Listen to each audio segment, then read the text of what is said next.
कोई थोरमसी हौननाबगीदमक्ता कौखटचगे अगी याम कांगुजम अमरजीत फेसोकी प्रेसिडेंट यामबू फंबातक लेंकत पिरंगनाबगीदमक्ता हाइजे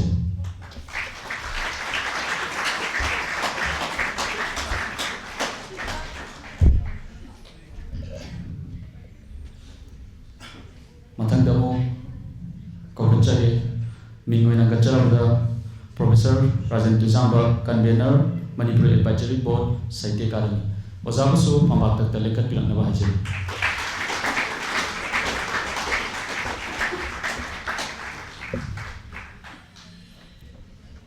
मथंगदमो कौखटचगे मिंगोइना गच्चरबदा professor Laktongam Birjita Devi HOD Manipur department Manipur university ओजाबसु फंबातक लेंकत पिरंगनाबा हाइजे मथंगदमो कौखटचगे मिंगोइना गच्चरबदा doctor Narul Sanatan Singh assistant professor Manipur department Manipur university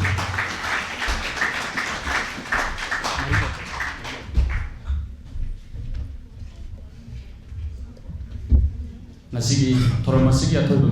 मिथुंगलेनसिंगना फंबातकता लेंकत बिख्रब तुंग असिदा ओजासिंग असिबु सिंजलांजरबसिंगी माइकैदगी अचंबा खुदोल तंगदुना कायखुनाबा उटपगी तंजादो लौजरी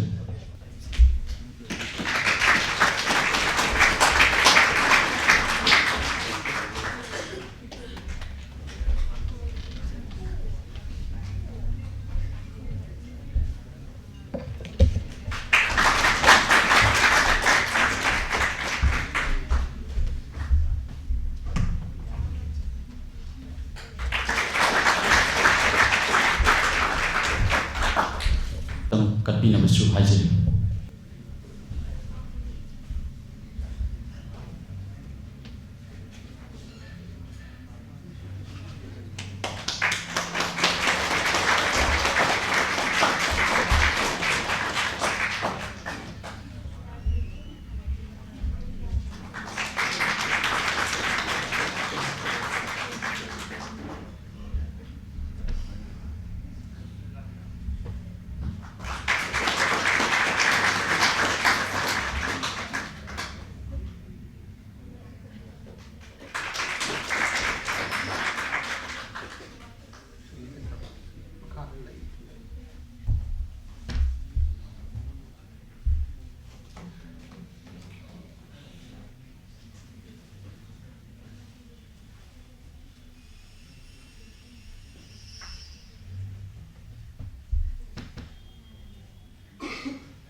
ngasi thoromasibu saruk yaba engbirakliba fesok thomising amadi manipuri department ki mahiroising kogi ojasing asina laikat pa loikraba matungda koi laikatningba khwai tarana mamang de lengsing biraktuna laikat pa sida saruk yabina ba haise thoromasigi makasa tjara poina asigi thoromasigi tarana opori warol amadi nungi warol thambinabagidamagta fesok mayai loisangi vice president ki thogai yabiraba aigi iyamba lalipu phambak takta lengkat piraktuna taramna opagi warol amadi nungi warol thambinaba ningsingjari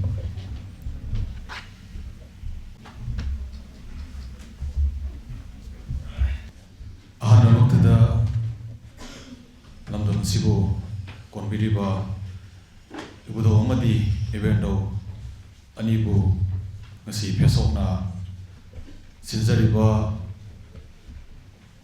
sahitare kontakpa ningsing thorom asibu hobada phawbadagina loiba phawba soinom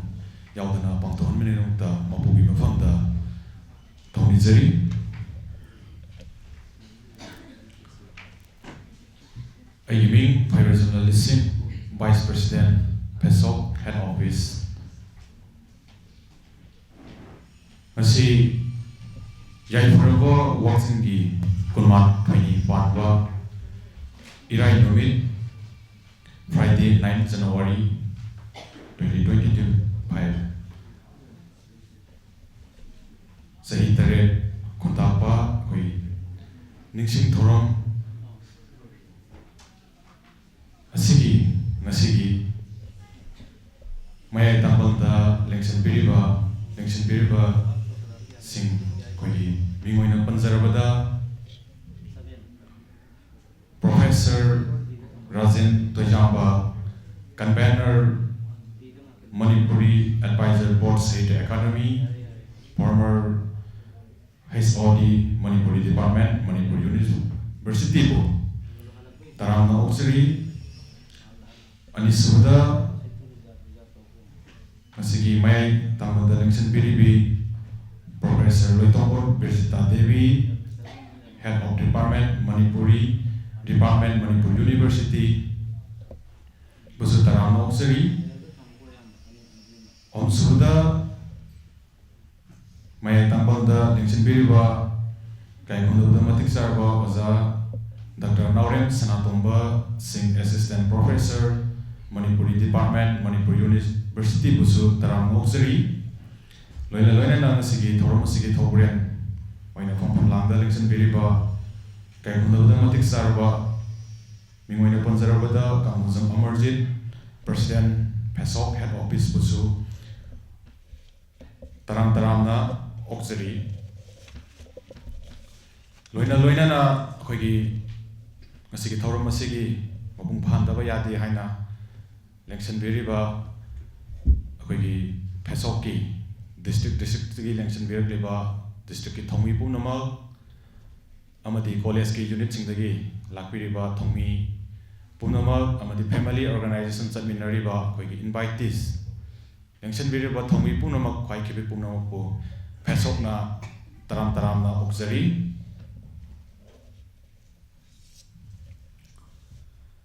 Loina na ako'y ngasi sahi taret kuntakpa ako'y ningsing thoram karigidamakta ngasi ako'y PESOK na Federal Student Organization kanglaipak PESOK na karigidamakta pangtoklino haiba nunggi oiba waron kitang samlapna mayam mangda thamjaramge Federal Student Organization kanglaipak ako'y PESOK na Kumsi sahi ingsok lisingani kuntaru Januari gi tarik mapan sahi tarik kuntakpa koi ningsing thoram koi Maharaj Gambir Singha lekhidaba numit asiga koi mari lainana kumsi sahi asidagi hojaraga sahi tarik kuntakpa ningsing thoram asi Federal Student Organization kanglaipa PESOK na Pangthok Janabagidamata Kumsi Sahi Asidagi Hodok Sabani Sahi Taret Kuntakpa Kogi Ningsing Thoram Asi Palan Tauriba Singi Hena Nungi Oiba Wakalondi Palan Taujari Kogi Marandi Kanglaipak Manipur Bu Kogi Awagi Makutagi Sahi Taret Kuntakiba Adu na bizariba wakalon nungi oiba yaba masaksing adu akoi nainaduna tungi mironda khamanjanabagi tanja adu ngasigi lairiba inkhalakliba haurakliba tungi miron sing asida nainaduna khangminnabagi tanja adu lomin najanaba koi sinjaba palan thorama khakni karigin mukta akoina Kanglaipak Mikha Bon Kibano Kudam Oina, Akogi Ningthau Masasing, Pamunarakwa, Kogi Makoi Masen Nuksinarakaba, Laibak Sason, Ngaklon, the Akaiba Lakumayam Sing, Aduna, Matamadu the Oikiba, Adumuba Akoi Masen Gimarakta, Ningthau Masen Gimarakta, Manada Bawakalon Kiasing, Aduna, Lakiba Sing, Aduna Akogi. Hojik su thokliba akogi Manipurda tatana thokliba akogi phamnaiba sing phammunabagi thaudaw aduga chap manai haina PESOK na lumna lawjai haina ba wakalon na sing adusu wakal haurakliba miron sing asina khangminadaba yade haiba thoram asi ngasi gi yamna mari leina jai adumai ningthau singna tawkhiba ꯊꯧꯗꯣꯛꯀ ꯍꯧꯖꯤꯛꯀꯤ ꯄꯣꯂꯤꯇꯤꯌꯥꯟꯁꯤꯡ ꯑꯁꯤꯒ ꯇꯧꯔꯤꯕ ꯊꯧꯗꯣꯛ ꯑꯁꯤꯒ ꯑꯩꯈꯣꯏꯅ ꯊꯣꯏꯗꯣꯛꯅ ꯈꯦꯠꯅꯕ ꯅꯠꯇꯦ ꯍꯥꯏꯕꯗꯨ ꯑꯩꯈꯣꯏ ꯍꯥꯏꯃꯟꯕ ꯊꯣꯛꯂꯣꯏ ꯃꯔꯝꯁꯤꯡ ꯑꯁꯤꯅ ꯃꯗꯨꯒꯨꯝꯂꯕ ꯈꯨꯗꯣꯡꯆꯥꯗꯕ ꯂꯩꯕꯥꯛꯀꯤ ꯑꯣꯏꯕ ꯁꯥꯁꯟ ꯁꯣꯏꯕ ꯅꯤꯡꯊꯧꯒꯤ ꯃꯆꯤꯟ ꯃꯅꯥꯎ ꯐꯝꯃꯨꯟꯅꯕꯒꯤ ꯂꯩꯕꯥꯛ ꯑꯁꯤꯒꯤ ꯑꯋꯥꯕ ꯇꯥꯍꯟꯈꯤꯕ ꯃꯗꯨꯅ ꯆꯍꯤ 7 ꯑꯩꯈꯣꯏ ꯑꯋꯥꯕ ꯅꯪꯈꯤꯕ ꯑꯗꯨꯒꯨꯝꯕ ꯉꯁꯤꯁꯨ ꯋꯥꯈꯜꯂꯣꯟ ꯃꯥꯟꯅꯗꯕ ꯄꯣꯂꯤꯇꯤꯌꯥꯟꯁꯤꯡ ꯁꯤꯒꯤ ꯈꯨꯗꯣꯜ ꯑꯣꯏꯅ ꯑꯩꯈꯣꯏ ngasi ꯑꯩꯈꯣꯏꯁꯨ ꯋꯥꯔꯤ ꯐꯣꯔ ꯑꯦꯛꯖꯥꯝꯄꯜ ꯑꯩꯈꯣꯏꯅ IDPꯁꯤꯡ ꯍꯧꯖꯤꯛ ꯐꯥꯎꯕ ꯑꯃꯗꯤ ꯍꯟꯖꯤꯜꯍꯟꯕ ꯉꯝꯗꯕ ꯁꯤꯒꯨꯝꯕ ꯑꯦꯛꯖꯥꯝꯄꯜ ꯃꯌꯥꯝ ꯑꯃꯗꯤ ꯑꯩꯈꯣꯏ ꯍꯧꯖꯤꯛꯁꯨ ꯃꯁꯤꯒꯁꯨ ꯃꯥꯟꯅꯔꯣꯏ ꯍꯥꯏꯅ ꯍꯥꯏꯅꯤꯡꯉꯥꯏ ꯈꯦꯠꯅꯕ ꯀꯩꯁꯨ ꯂꯩꯇꯦ ꯃꯗꯨꯒꯨꯝꯂꯕ ꯑꯩꯈꯣꯏꯒꯤ ꯂꯤꯡꯖꯦꯜ ꯃꯥꯟꯅꯗꯕꯅ ꯑꯣꯏꯍꯟꯈꯤꯕ ꯄꯨꯝꯅꯃꯛꯁꯤꯡ ꯑꯗꯨ ngasi ꯂꯥꯛꯄꯤꯔꯤꯕ ꯑꯃꯗꯤ ꯃꯅꯤꯄꯨꯔꯗ ꯍꯧꯔꯛꯂꯤꯕ ꯄꯨꯝꯅꯃꯛꯅ ꯈꯪꯃꯤꯟꯅꯗꯕ ꯌꯥꯗ꯭ꯔꯕ ꯑꯃꯅꯤ ꯍꯥꯏꯅ ꯑꯩꯈꯣꯏꯅ ꯐꯦꯁꯣꯛꯅ ꯂꯨꯅ ꯂꯧꯖꯩ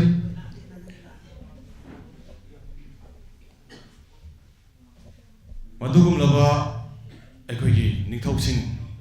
ꯑꯗꯨꯅ ꯃꯇꯝꯁꯤꯡ ꯑꯗꯨꯗ ꯃꯥꯟꯅꯒꯤꯗꯕ ꯋꯥꯈꯜꯂꯣꯟ ꯑꯗꯨꯅ ꯆꯍꯤ 8 ꯈꯨꯟꯇꯥꯛꯄ ꯑꯋꯥꯕ ꯃꯌꯥꯝ ꯑꯃ ꯄꯤꯈꯤꯕ ꯄꯣꯂꯤꯇꯤꯌꯥꯟꯁꯤꯡ ꯍꯧꯖꯤꯛ ꯑꯣꯏꯔꯤꯕ ꯐꯝꯃꯨꯅꯔꯛꯄꯅ ꯃꯔꯝ ꯑꯣꯏꯔꯀꯥꯟꯗ ꯑꯩꯈꯣꯏꯗ ꯍꯧꯖꯤꯛ ꯄꯤꯔꯤꯕ ꯑꯋꯥꯕ ꯆꯩꯊꯦꯡꯁꯤꯡ ꯑꯁꯤ ꯋꯥꯈꯜꯂꯣꯟꯁꯤꯡ ꯑꯁꯤ ꯈꯟꯅ ꯅꯩꯅꯔꯕ ꯃꯇꯨꯡꯗ ꯄꯨꯟꯅ ꯈꯪꯃꯤꯟꯅꯗꯕ ꯌꯥꯗꯦ ꯍꯥꯏꯅ ngasi ꯑꯩꯈꯣꯏꯒꯤ ꯐꯦꯁꯣꯛꯅ ngasiꯒꯤ ꯑꯩꯈꯣꯏꯒꯤ ꯅꯤꯡꯊꯧ ꯑꯣꯏꯕꯤꯔꯝꯕ ꯑꯩꯈꯣꯏꯒꯤ ꯒꯝꯚꯤꯔ ꯁꯤꯡ ꯅꯔꯁꯤꯡꯍ ꯍꯦꯔꯥꯆꯟꯗ꯭ꯔ ꯑꯩꯈꯣꯏ ꯃꯁꯛ ꯅꯥꯏꯕ ꯈꯔꯗꯪꯅꯤ ꯄꯟꯖꯔꯤꯁꯦ ꯃꯈꯣꯏꯅ ꯑꯃꯨꯛ ꯑꯩꯈꯣꯏ ꯆꯍꯤ 8 ꯑꯩꯈꯣꯏꯒꯤ ꯅꯤꯡꯊꯧ ꯃꯁꯦꯟ ꯋꯥꯈꯜꯂꯣꯟ ꯃꯥꯟꯅꯗꯕ ꯂꯤꯡꯖꯦꯜ ꯃꯥꯟꯅꯗꯕ ꯃꯌꯥꯝ ꯄꯨꯝꯅꯃꯛ ꯑꯗꯨꯅ ꯑꯩꯈꯣꯏ ꯃꯇꯝ ꯑꯗꯨꯗ ꯃꯤꯈꯥ ꯄꯣꯟꯈꯤ ꯃꯗꯨꯒꯤ ꯃꯇꯨꯡ ꯇꯥꯔꯛꯄꯗ ꯑꯩꯈꯣꯏꯒꯤ ꯍꯧꯖꯤꯛ ꯄꯟꯖꯈ꯭ꯔꯤꯕ ꯑꯩꯈꯣꯏꯒꯤ ꯃꯤꯉꯣꯏꯅ ꯄꯟꯖꯔꯕꯗ ꯒꯝꯚꯤꯔ ꯁꯤꯡ ꯅꯔꯁꯤꯡ ꯃꯁꯛ ꯅꯥꯏꯕ ꯈꯔꯁꯤꯡ ꯑꯁꯤꯅ ꯑꯃꯨꯛ ꯋꯥꯅ ꯍꯣꯠꯅꯖꯗꯨꯅ ꯑꯩꯈꯣꯏ ꯃꯁꯦꯟ ꯑꯃꯠꯇ ꯑꯣꯏꯕꯒꯤ ꯋꯥꯈꯜꯂꯣꯟ ꯑꯃꯗꯤ ꯂꯤꯡꯖꯦꯜ ꯃꯥꯟꯅꯔꯒ ꯑꯃꯨꯛ ꯑꯩꯈꯣꯏꯒꯤ ꯆꯍꯤ 8 ꯈꯨꯟꯇꯥꯛꯄꯒꯤ ꯃꯇꯨꯡꯗ ꯑꯩꯈꯣꯏꯅ ꯅꯤꯡꯇꯝꯕ ꯑꯃ ꯍꯟꯖꯤꯜꯂꯛꯄ ꯁꯤꯒꯨꯝꯕꯁꯤꯡ ꯑꯁꯤ ꯅꯩꯅꯔꯕ ꯃꯇꯨꯡꯗ ꯍꯧꯖꯤꯛ ꯑꯣꯏꯔꯤꯕ ꯐꯤꯕꯝ ꯄꯣꯂꯤꯇꯤꯌꯥꯟꯁꯤꯡꯁꯤꯅ ꯃꯥꯟꯅꯗꯕ ꯋꯥꯈꯜꯂꯣꯟ ꯃꯌꯥꯝ ꯑꯃ ꯂꯩꯔꯤꯕ ꯁꯤꯒꯨꯝꯕꯁꯤꯡ ꯑꯁꯤꯒ ꯃꯥꯟꯅꯩ ꯍꯥꯏꯅ ꯐꯦꯁꯣꯛꯅ ꯂꯨꯝꯅ ꯂꯧꯖꯩ ꯑꯗꯨꯅ ꯍꯥꯏꯔꯤꯕ ꯋꯥꯈꯜꯂꯣꯟꯁꯤꯡ ꯍꯧꯖꯤꯛ ꯑꯣꯏꯔꯤꯕ ꯑꯃꯗꯤ ꯍꯧꯈꯤꯕꯁꯤꯡ ꯑꯁꯤ ꯆꯍꯤ 8 ꯈꯨꯟꯇꯥꯛꯄ ꯅꯤꯡꯁꯤꯡ ꯊꯧꯔꯝꯅ ꯂꯥꯛꯄꯗ ꯅꯍꯧꯅꯅ ꯑꯩꯈꯣꯏ ꯃꯁꯦꯟ ꯅꯤꯡꯁꯤꯡꯃꯤꯟꯅꯕ ꯑꯃꯗꯤ ꯐꯦꯁꯣꯛꯅ ꯆꯍꯤ ꯈꯨꯗꯤꯡꯒꯤ ꯂꯦꯞꯇꯅ ꯍꯥꯏꯔꯤꯕ ꯅꯨꯃꯤꯠ ꯑꯁꯤ 9 ꯖꯅꯋꯥꯔꯤ 2025 ꯑꯩꯈꯣꯏꯒꯤ ꯒꯝꯚꯤꯔ ꯁꯤꯡꯍꯅ ꯂꯩꯈꯤꯗꯕ ꯅꯨꯃꯤꯠ ꯑꯁꯤꯒ ꯃꯔꯤ ꯂꯩꯅꯅ ꯄꯥꯡꯊꯣꯛꯆꯔꯤꯕ ꯊꯧꯔꯝꯁꯤꯡ ꯑꯁꯤ ꯅꯨꯡꯒꯤ ꯑꯣꯏꯕ ꯋꯥꯈꯜꯂꯣꯟꯁꯤꯡ ꯑꯁꯤ ꯇꯨꯡꯒꯤ ꯍꯧꯔꯛꯂꯤꯕ ꯃꯤꯔꯣꯟꯁꯤꯡ ꯑꯁꯤꯗ ꯈꯪꯍꯟꯗꯕ ꯌꯥꯗꯦ ꯍꯥꯏꯅ ꯐꯦꯁꯣꯛꯅ ꯉꯁꯤꯗꯒꯤ ꯍꯧꯔꯒ ꯆꯍꯤ ꯈꯨꯗꯤꯡꯒꯤ ꯂꯦꯞꯇꯅ ꯄꯥꯡꯊꯣꯛꯆꯒꯅꯤ ꯍꯥꯏꯕ ꯑꯁꯤ ꯍꯥꯏꯖꯔꯒ ꯉꯁꯤꯒꯤ ꯅꯨꯡꯒꯤ ꯑꯣꯏꯕ ꯋꯥꯔꯣꯜ ꯂꯣꯏꯁꯤꯟꯖꯔꯤ ꯐꯦꯁꯣꯛ ꯍꯦꯗ ꯑꯣꯐꯤꯁ ꯊꯧꯔꯝ ꯑꯁꯤꯒꯤ ꯃꯈꯥ ꯆꯠꯊꯖꯔꯛꯄ ꯑꯣꯏꯅ ꯑꯁꯤꯒꯤ ꯐꯝꯕꯥꯛꯇ ꯂꯦꯡꯁꯤꯟꯕꯤꯔꯤꯕ ꯑꯇꯣꯏꯕ ꯃꯤꯇꯨꯡꯂꯦꯟ ꯑꯣꯏꯅ ꯐꯝꯕꯤꯔꯤꯕ ꯃꯤꯡ ꯑꯣꯏꯅ ꯀꯠꯆꯔꯕꯗ ꯄ꯭ꯔꯣꯐꯦꯁꯔ ꯔꯥꯖꯦꯟ ꯇꯨꯖꯥꯝꯕ convener Manipur advisory board Sahitya Akademi ꯑꯣꯖꯥꯒꯤ ꯃꯐꯝꯗꯒꯤ ꯉꯁꯤꯒꯤ ꯊꯧꯔꯝ ꯑꯁꯤꯒ ꯃꯔꯤ ꯂꯩꯅꯅ ꯋꯥꯐꯝ ꯈꯔ ꯊꯝꯕꯤꯅꯕꯒꯤꯗꯃꯛꯇ ꯍꯥꯏꯖꯔꯤ ꯐꯦꯁꯣꯛ ꯑꯃꯗꯤ ꯃꯅꯤꯄꯨꯔꯤ ꯗꯤꯄꯥꯔꯠꯃꯦꯟ ꯃꯅꯤꯄꯨꯔ ꯌꯨꯅꯤꯚꯔꯁꯤꯇꯤ ꯑꯅꯤꯅ ꯄꯨꯟꯅ ꯁꯤꯟꯃꯤꯟꯅꯗꯨꯅ ngasiꯒꯤ ꯆꯍꯤ 8 ꯈꯨꯟꯇꯥꯛꯄ ꯅꯤꯡꯁꯤꯡ ꯊꯧꯔꯝ ꯍꯥꯏꯅ ꯄꯥꯡꯊꯣꯛꯂꯤꯕ ꯁꯤꯒꯤ ꯃꯥꯡꯗ ꯂꯦꯡꯁꯤꯟꯕꯤꯔꯤꯕ ꯂꯝꯗꯝ ꯑꯁꯤꯒꯤ ꯅꯍꯥꯔꯣꯜ ꯁꯥꯇ꯭ꯔ ꯁꯥꯇ꯭ꯔꯤꯁꯤꯡ ꯍꯧꯒꯠꯂꯛꯂꯤꯕ ꯖꯥꯇꯤꯒꯤ ꯑꯣꯏꯕ ꯌꯨꯝꯕꯤꯁꯤꯡ ꯑꯍꯥꯟꯕꯗ ꯏꯀꯥꯏ ꯈꯨꯝꯅꯕ ꯎꯠꯆꯔꯤ ꯂꯣꯏꯅꯅ ngasiꯒꯤ ꯊꯧꯔꯝ ꯑꯁꯤꯒꯤ ꯁꯔꯨꯛ ꯌꯥꯕꯤꯔꯤꯕ ꯑꯣꯖꯥ professor Loitongbam ꯕ꯭ꯔꯤꯖꯤꯇꯥ Devi head Manipuri Department, Manipuri University, Dr. Naurem Sanatomba Singh, Assistant Professor, Manipuri Department, Manipuri University, Amasung Kangwazam Amarjit, President, PESOC, Kaikuna Bochari, Nasigi Thoramasi, Deda. Aku yawan bibasi yam nanuai zabamani. Auzi ngasi si 9 January hai na Manipur sarkar na Manipur ki lagi draba Gambhir Singha ningthau na man taujaramba Manipuri Singidamakta, I did my day Singidamakta, Manipuri Singidamakta, Hanakatok, Lantang Nazaramba, Manipuri Singbu, Amuhana, Wasingi Makutagi, Ningtamba Pangan Biramba, Ningtawadugi, Magi, Mapam Danising Midnoina, Labani Adu Aikoi Sina, Hauzik se 9 January Gambhir Singha ki magi numit ase aikoina ningsingduna pangthokliba sigi yamna nungda yamna phajaba adugumba wakhalon ama leiribani maramdi karigi noida aikoina di loina khange aikoi ayambana Haujuki sa sing sina di yam hena khangam basu yai khangam da basu yai tabadi tabiramani Manipuri sing se adugumba awa haraga khangnaba aikoina hojikputi Burmese haireko masigi makuta aikoi si yamna sangna sahi kaya awaba nangkiba aduni haidi Kuntak Lansi Kiba, Adagidi Lebak se Kangkong Chai Kiba, Madubu Amukhan Hanjelak Bagi, Maduginamit Adunena, Adan Asigumba Puarigi Yamna, Tamtiba, Crucial Oiraba, Madam Adubu, Madam Aduda, Karmai Taudana, Amukhana, Aikoina, Adugumba Tamtira, Ba. Awarsing adugi makutagi ekoise ning tamba handelakbagi haibadu ningsing haibase masi aikoigi jati gi ida tongda lengdna leiragadaba tawdadi madu karamaina oigebano karidagi oirakhibano karamaina thokibano Masi di wari dadi loina makangnaba wari dadi loina maktanaba kari tawbadagi thoibano karamai tawguna amu hanna hanjeleibano haibna sing yamse Hausik Manipuri sing se madugi yam crucial oiba yamna tamthiba itihas ki adugumba thawdok to ningsing badu khaktana tab Madu ningsing badu di aikoi adom ningsing leirabani matam khudingmakta aikoi se adom ningsing leirabani tawbadi haujik se aikoi yengse aikoi Manipuri sing hairga Manipuri sing haina aikoi na ngasi Manipuri na hairiba khunai ese masi sahi lising kaya gi mamangdagi aikoi ga leminariba tongan ba kanglup haigadra jati haigadra purup haigadra leiriba mayam sing ase sing datam da leminariba mayam sing ase masi chingduna purei bese masi bu chingduna purei bese atai kanana nate maitai haina aikoina fiction banate ko maitai haiduna aikoina khangnariba Tampak lamdam asida tariba punna tariba asinani sang laba aikoigi puwari gi lambi amada jati asibu hai tare kunai asibu hinghanduna lai base atai kanam tuna nate Manipuri di haire hojki londa dadi ta seng badi maitai sing duna ne maitai sing aikoina ne tabadi singi lamdasu dongan tongan ba furuk kaya tari kabui leri tangkhun leri moyon leri monsang leri kom leri siru leri lamkang leri yam leri madu phana oira gasu masi mayam sing asibu samna duna punchin duna jing duna sanglaba sahi kaya segi kunai ama hojik phawod hingdana putharai base atai amana nate maitai singna ne adubu luri bade hojik aikoina sahi taret kuntak bagi numi ase ningsing badugi manung adu deida madugi deida aikoi gi hojik Manipuri hairasi natrana aikoi maitai sing hairasi aikoi kunai se hojiki aikoi Manipuri sing hairasi pun lai hojiki Manipuri haidadi nongai tabam lere maram di karegi no aida adai jati sing kina maitai khakta hai haina haigani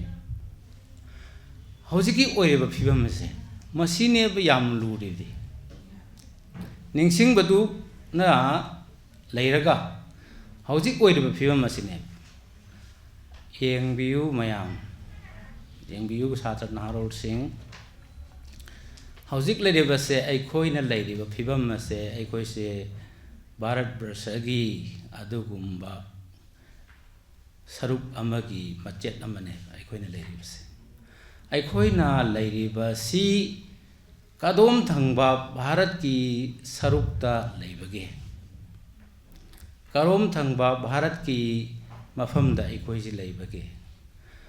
adum aikoina ningsing biri duni 19 aduktagi 49 dagi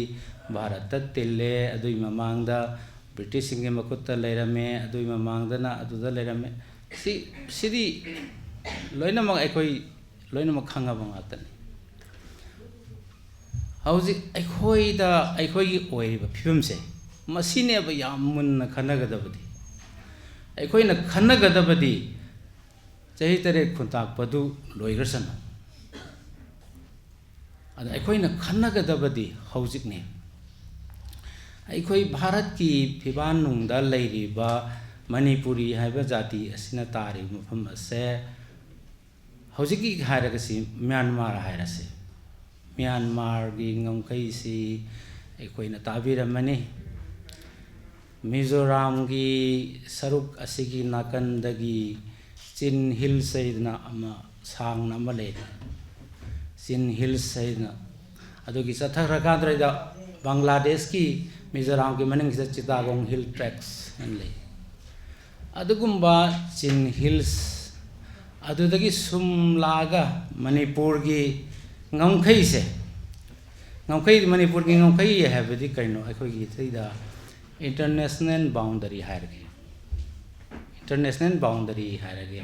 haidi jatiyo gi oiba simana hairasi mi londa hairasu इंग्राज दायरसु international boundary है international boundary से अखोइना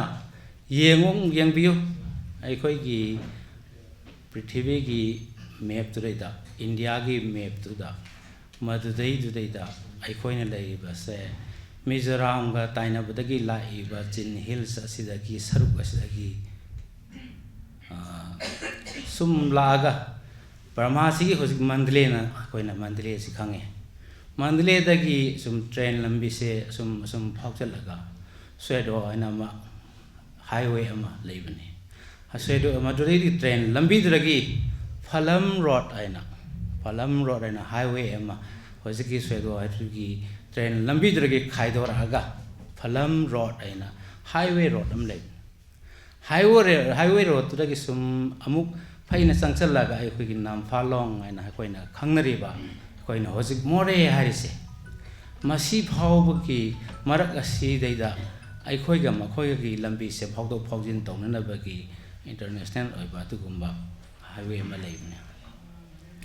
Masi Aina Hairi Basadum Hati Yanga Kangbigani. Aduna Hairiba Lambi Asi Paujilak Bagalena. ngasai Chin Hills aina khangnariba Mizoramga moigi Upper Burma gi saruktagi phaujel laiba asigi chingsang pareng asingase masidagina sum la kan to daida koi Tengnoupal district ki saruk sing ase karai bhau kon ge bo koi na hoji more hariba asidagina sum la kan Tengnoupal district si kon chala ka adagi di Singat subdivision Singat si lai gar doine Singat haidi koi na karai legi bo Churachandpur aina khangnari base hoji ti ma koi na lamka hai re ko masigi makha da chathara kan reita tidim mai se agai icha sing na di khangam da bayai tidim road hai se karino Singat hari bestagi kilometer kharas chama ge maya thobda khra kan reita sakra kan reita tidim mai nam lei tidim Chin hari se masidagi sum la kan masigi international boundary se masi la akan ra ikoi sum la akan ra da ikoi che singatagi laiba mathang la akan ra da kadai de la ke Tengnoupal subdivision Chandel ani thon khai do Tengnoupal gi ani thon khai do iba sigi asidagi sum la akan ra hoje ki namfa long sidagi sum chakra kan ra sum chakra kan urkhul ade somdal adagi Jasami phau gi machin tum khalliba Manipur gi kachin nama am Nagaland ga taina bada ubiram gani Manipur gi map ti soidana khoi satra sing na khangbira mani madu phau gi leiriba Mizoram gi Chin Hills maya dagi na Mizoram gi taina badu dagi na hojiki saruk koi Tanggol sing adagi di hojikti Naga haire ko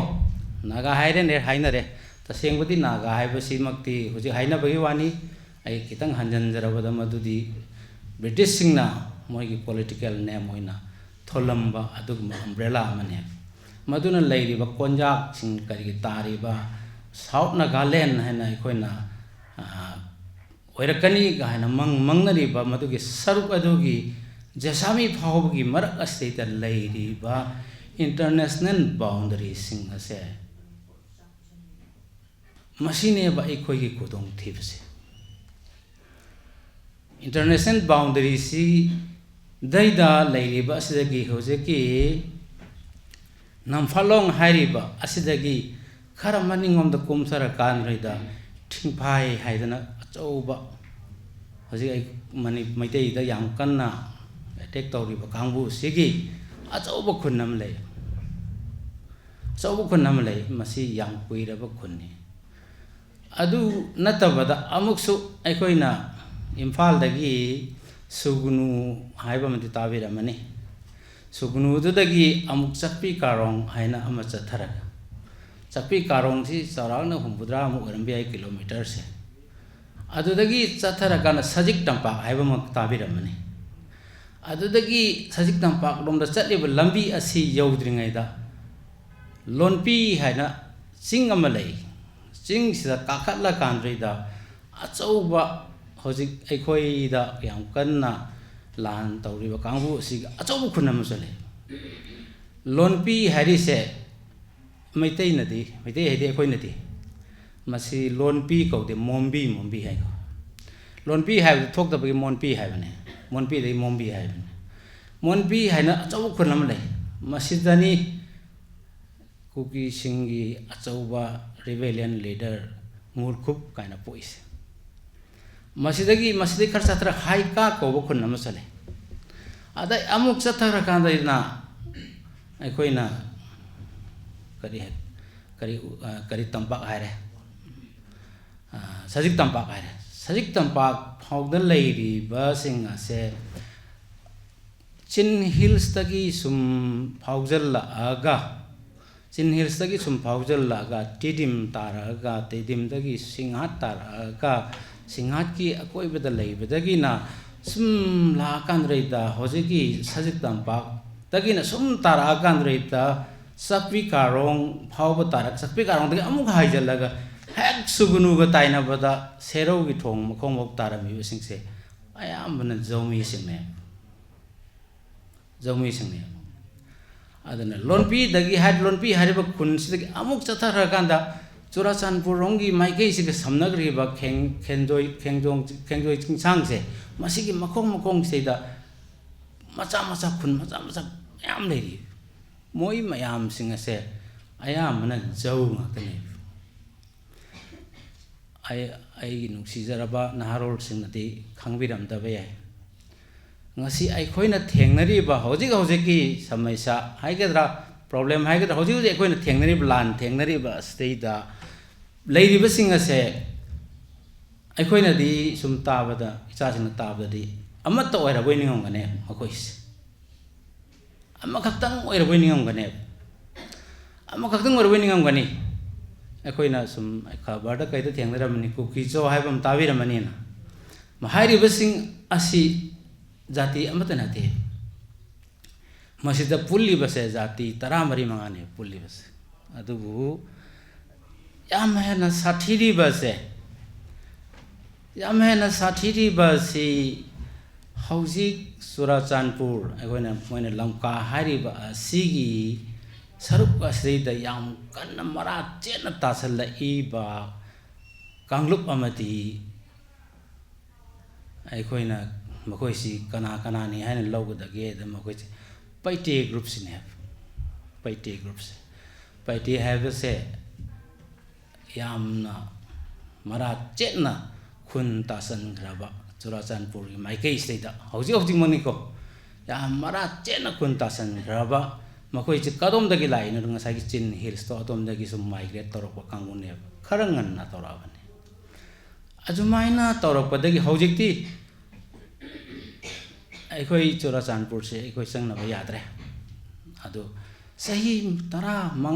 ki mamangda yam lallan taram basing ase haujikti Churachandpur gi all bazar har khangnari ba jela ngai maite ne khangna ba dra kumthar kanda new lamka na khangnari ba lamka hari ba mafam ase masi dei da tagre basing se anga go phangna settle dawra bane aduna Singpui river Singpui turen bhawgi mapan se da khun se pa na tar bane masi pak na tari ba asina tongan ba mane makhoi sina masi akhoi maitai sing se yamna sathi na makhoi na khalle ado maitai sing se Churachandpur da akhoi maitai sing leiram ba sing adu bu makhoi na kayam na kayam karmai no na ge akhoi se lai khurumba matam da disatok khotok matam da lai bak ta chandon thilina leisan nami dana sandol jo haibe masi mokoina kare haige bu maitai marai bak ta lebak taiba aina hai makoi se khara sangna tara abakang buni adu moi gi am ideal oiba ama lei makoi gi khunsi semba matam astida khunjing si tasalak matam thai am geometrically makoi khunjing se settle tawna wane geometrically yi ega lambi ama samaina chaladi crossing kramain legani lambi siga topa lambi siga kramain phawdok nagani madugi nakan jel om da kramaina makoi settle tawani khun tagani yum legani haiba singa se masi makoi yam phajana makoi establish tawi masi ekoi khangde ekoi manipuri mai dei sing ekoi khangude hisab tarude phajana geometrically makoi hisab taro khun tai adana makoi gi chingdagi chenthare ba drain haigadra nala haigadra maite londra kana khonglam haigadra mase geometrically ye ga ba dum khundugi settle tawrai ba direction dugi matung ina mase khuga ta na chenthana bi khuga re barum chenthana bi puthari ba drain sing se masi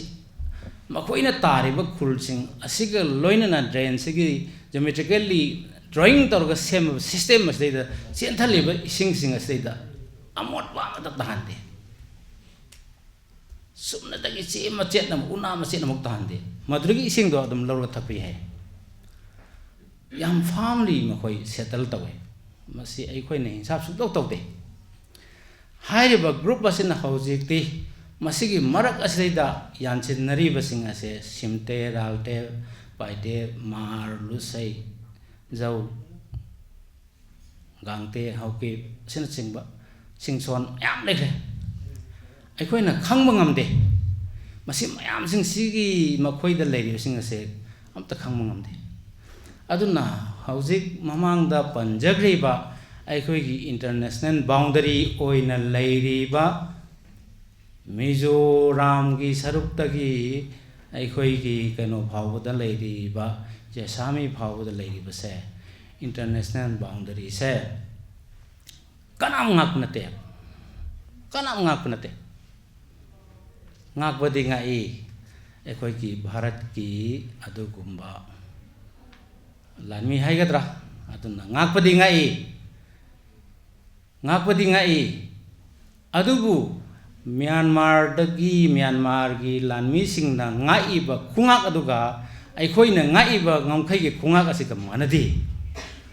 मखोई दी ngमखई की सरुक असेदा मखोई की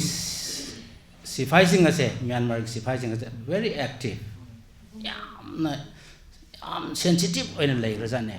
याम sensitive ओइन लेग्रजाने अदुननी अखोई रोंगी nga इबा Singh असेना उइरुम nga सुयाबा nga ta सुयाबा तोलोब तुंगाइबा युमदा यारगदि सिहौदन हनबा सिगतन असी अनी से खेनरकपसिदा इदा अखोइना पिलर मांग्रे हाइनरिदो पिलर मांगेबगी वा याम लैदने अखोइकी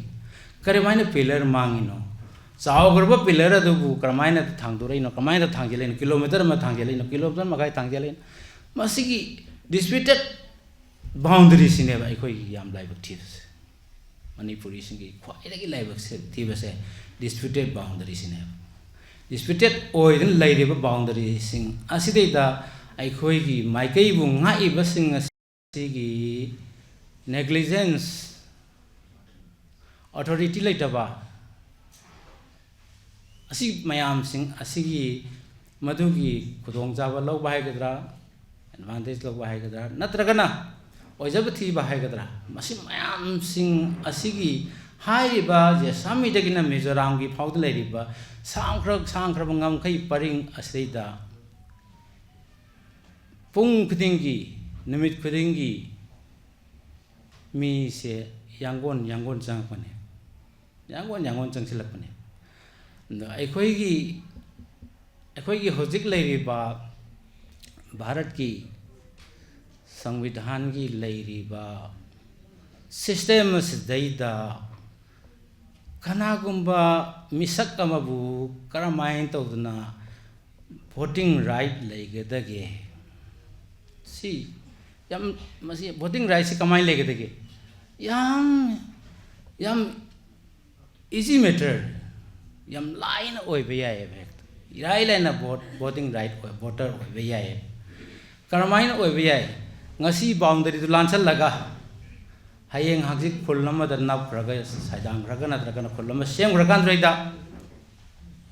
sahi amma phadana ani phadana ahum phadana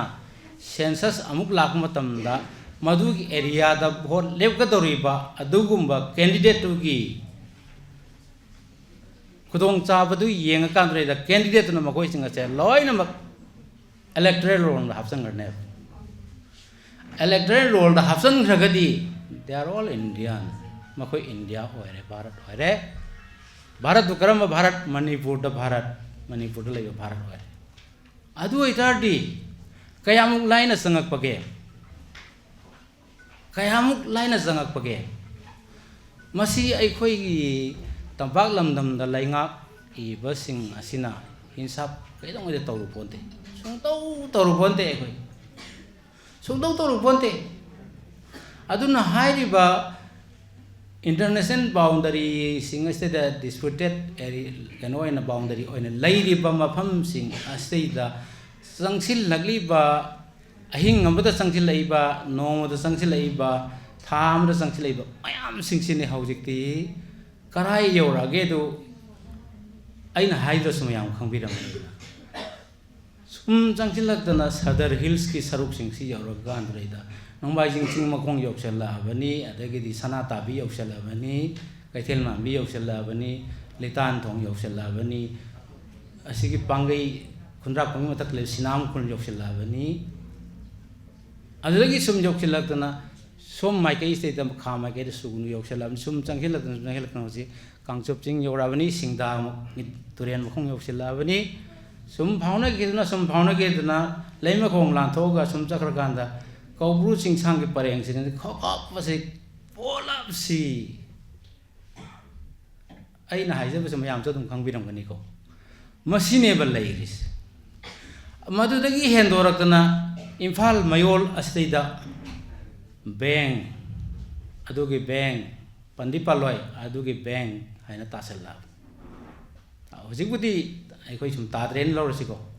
मदुगी हेंदोकना सही हजिकी अखोई 2023 की ममांग अदवाइदरेदा इम्फाल एयरपोर्ट की मनिंग हजिकी ओल्ड डिपो लेरिबा मालोम हाइदारे अवांग थंगबा सरो अखोई कनोगी मालोम तुलिहलगी अवांग मखा थंगबा सर ओइल डिपो लेरिबा सरक तुदगिना नंबोल भावद लेरिबा लोकपरी निफु यांगैसे मखोगी लोइना पता ओइरम मयामदि उबिरमोय लोइना पता हजिकी मखोई मिंगदा पता लोइन लेबि सेटल तौगे तरमबने मदुना कराइदगी समनगदोरिबा क्वाकेथेन निंगथेम कोनसिदगी सुम समनरगा अदु बैंक हारगा सुम तोल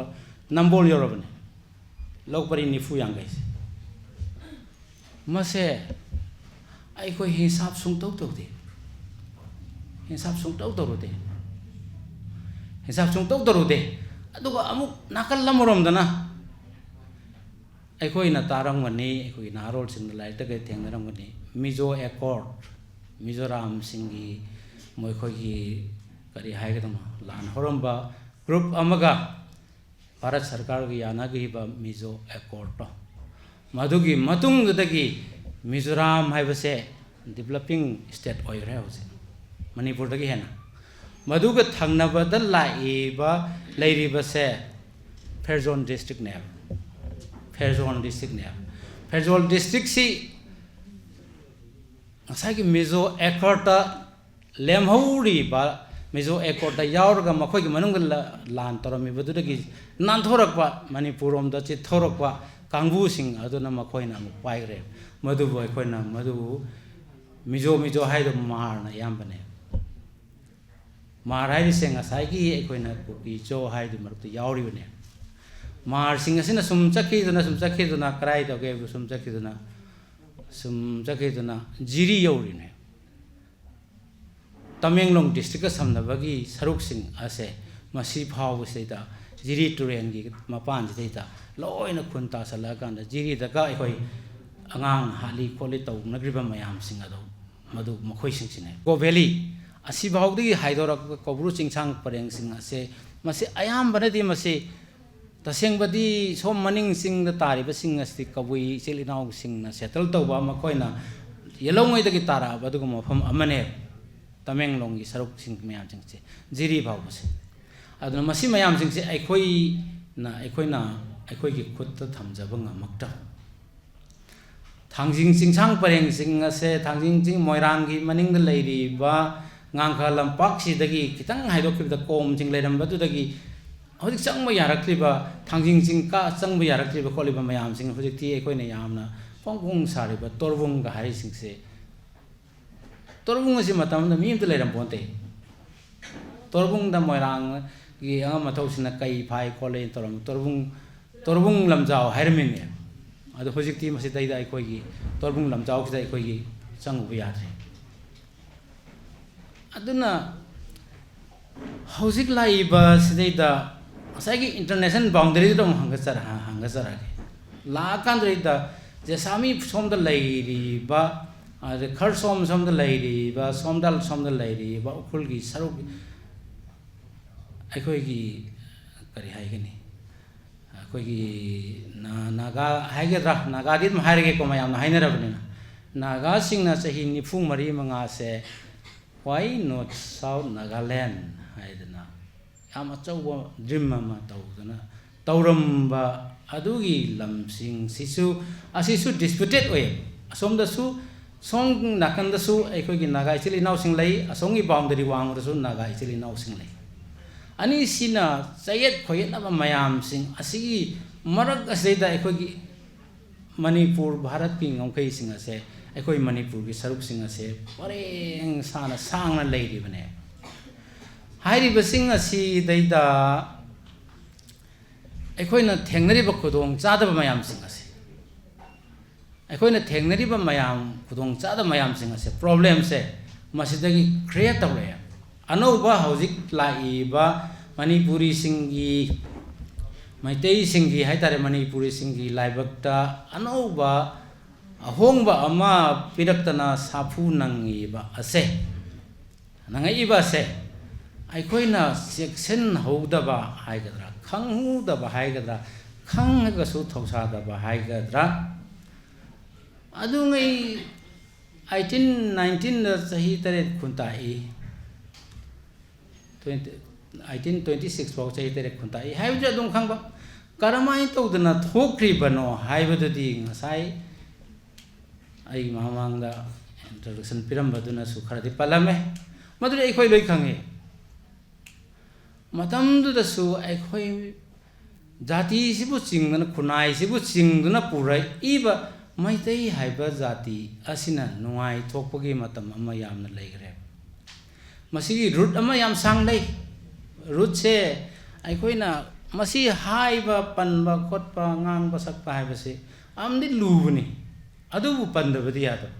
ai khoi gi root se karai dagi soire inoida ai khoi gi dharma hai gadra lining lon hai gadra masigi ai khoi gi leijarami ba mayam sing ado loina thukai raga ai khoi na 1709 gi matam dagi hongakre ba dharma gi ihau asina sum chei na sum lak pasina ining thau hai ga maharaj hai ga baiga chandra gi matam da chei na basi pura mapung pha bane aduna ai khoi gi maitai hare ga khoi da hosik leiri ba mindset si deita ai khoi si kari oi kana oi ge khoi se Hindu oi ribra maitai oi ribra kari lining jali kari mapa mapu gi khongun liri asina sing basing ase madu matam dri hongak krabne hongak pan sum la kan da Maharaj Bhaiga Chandra gi matam sisu awa sing yam kan sapu pirak matam amne awa gi ning to boda upaya gi matam se sigi matam su yam kan sapu pirak matam ne matam dra su lusei sing ase leirabne lusei sing ase leirabne aduga akam hau haibam ju tabirangani yam lirabagi matam da ai khoi gi lamdam sita da makoina sangak pase 18 19 adwai do idagi adum maklang thungen madun ihalan ba sahib sing jang pan ana sahib sing ji sangak ba matam dagi ai khoi se amuk ai khoi gi political kano se da change jam torokre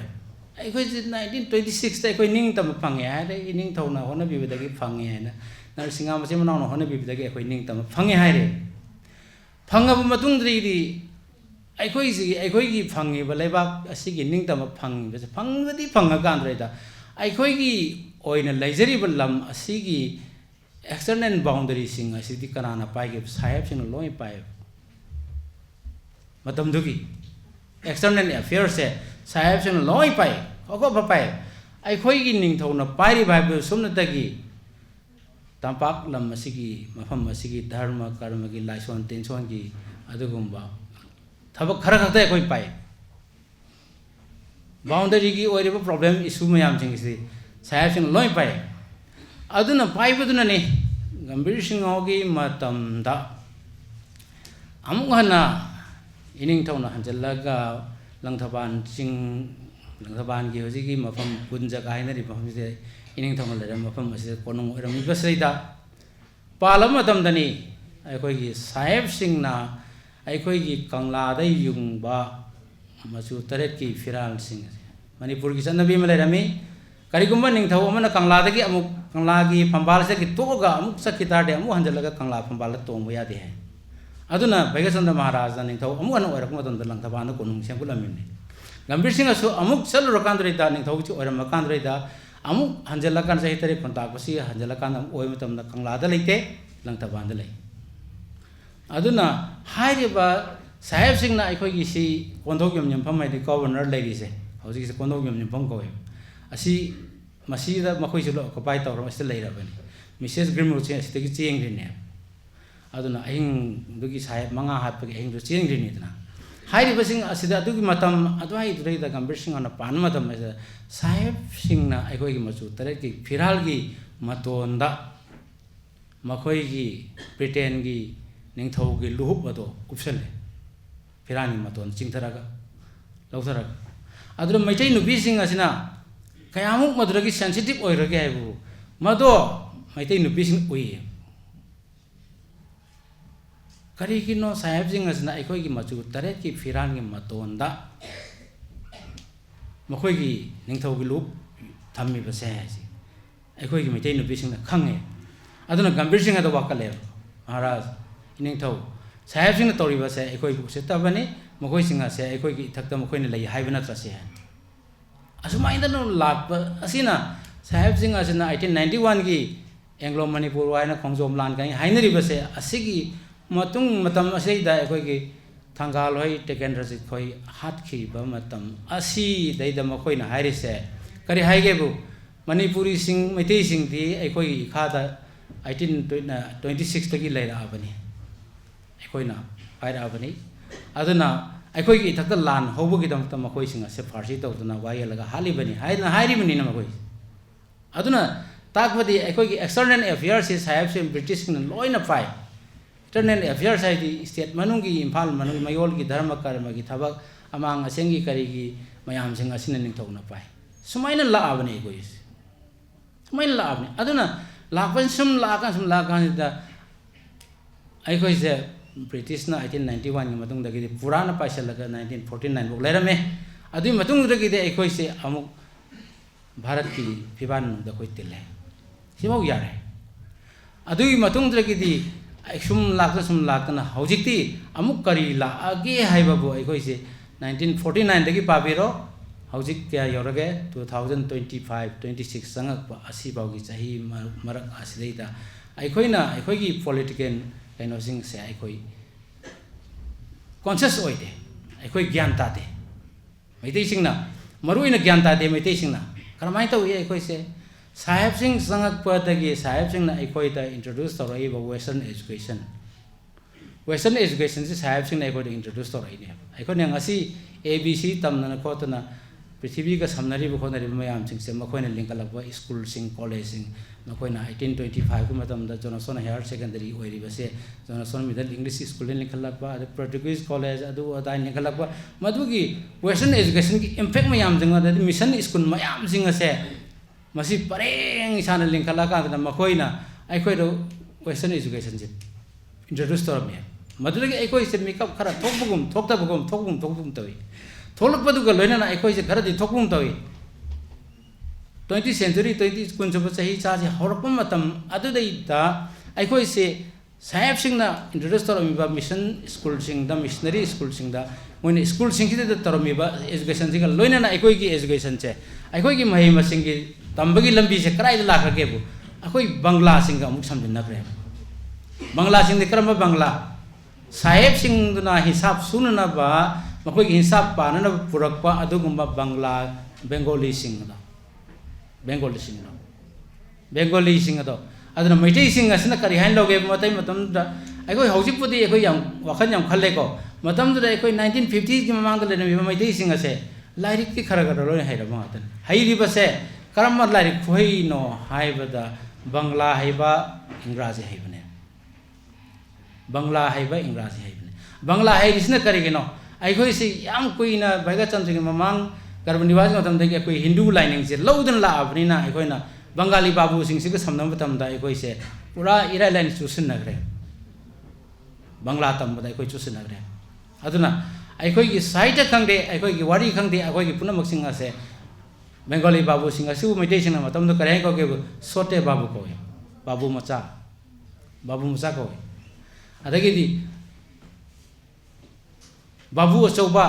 बड़ा बाबू है कनानो साहेब पुने बाबू बड़ा बाबू है बड़ा है अचौबा है बाबू है बाबूनी अदुबुना कनानो है साहेब सिंह ने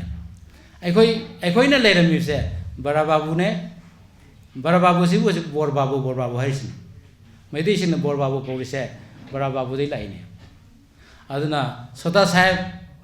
बेंगोली सिंगने अदुगी मखादा एगोई सोसाइटी चाउर कांदना 1949 दे एगोई इनिंग थौ बोरचंद्र शिलोंग द कवि हन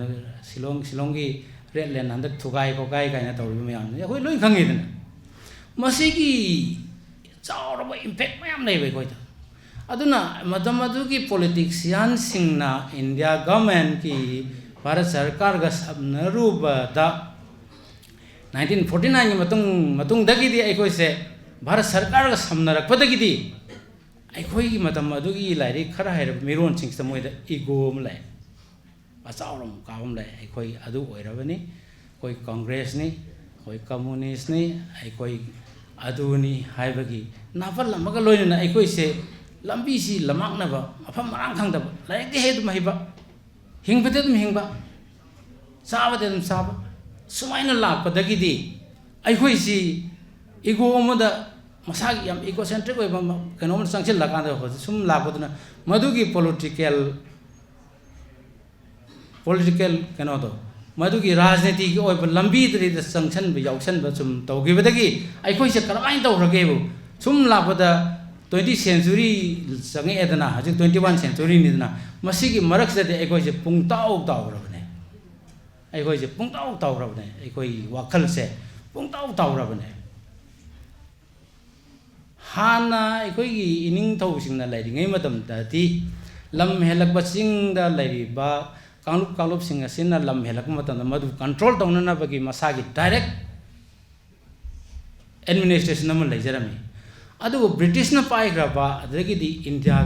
सरकार का समनबदगिदी अखोइगी डायरेक्ट ओइबा अदुगुम्बा एडमिनिस्ट्रेशन दो अखोइगी खुद लेत्रे मसना मरम ओइदुना अखोइ सिदगी लेबा nga naknaba thogleiba mayam sing asi tasengna leiba asigi geographical kenosing mayam sing ase boundary kari kara mayam sing ase khangna masi political oiba kano amana masi leiba se phajana control tawdanna karomdagi sangsil laga ekoina chahi tare khuntak pa tawribano ada hojik oiraiba suffering ekoina hojik thengnariba struggle ekoina hojik thengnariba problem mayam sing asena kadai dagi horaibano haibna singma mayam sing ase ekoi gi leiba ngak iba sing asigi maraktagi isang thauna lamdam asigi damakte ni ko aina ekoina si tawgadawni haibagi dugumba will leiba dugumba commitment leiba dugumba ama ta poloktabane ama ta tholoktabane madugi sangraba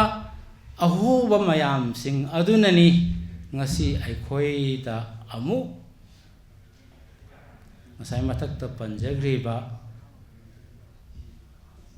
chin hills tagina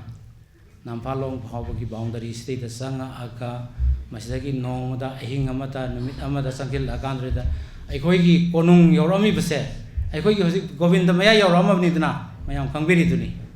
adagidi khurai yoramabni dina adagidi som thangba saruk seida awang biosi yoramabani swaida sangai bro yoramabani inak nang loin ok bai taramabni madu akhoi khangok pote madu ga loine na khun kaya se akhoi gi singkhong singya se akhoi karim ta khanbir pote akhoi na karim ta akhoi loi khangi madu nate luridi howji ki political present political status se asidai da akhoi kamai hingadagi masini akhoi na khana ga dawde Unang hukum sari.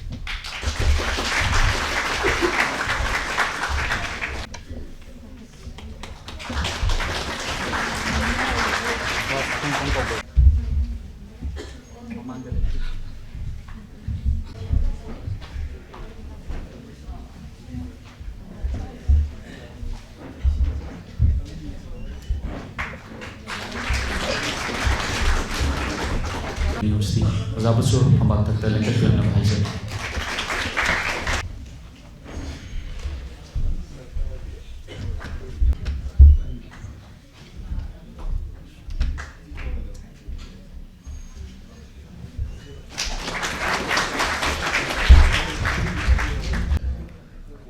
मथंगदा मिंगोना कच्चरबदा doctor Wahengbam Kumari Chanu professor Manipuri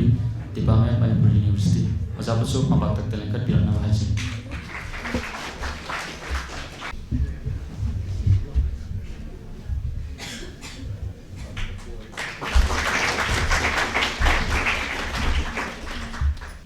मसीगी मखा चथजरपोइना मसीगी फंबाकता अथवा मिथुंगलेन ओना नेक्सिन बिरिबी मिंगोना कच्चरबदा professor doctor Mambrijita Devi HOD Manipuri department Manipuri university ओजागी मफमदगी मसीगी थोरम मसीगी मरी लेनाबा मफम खरा थंबिनबगीदमक्ता नोना हाजे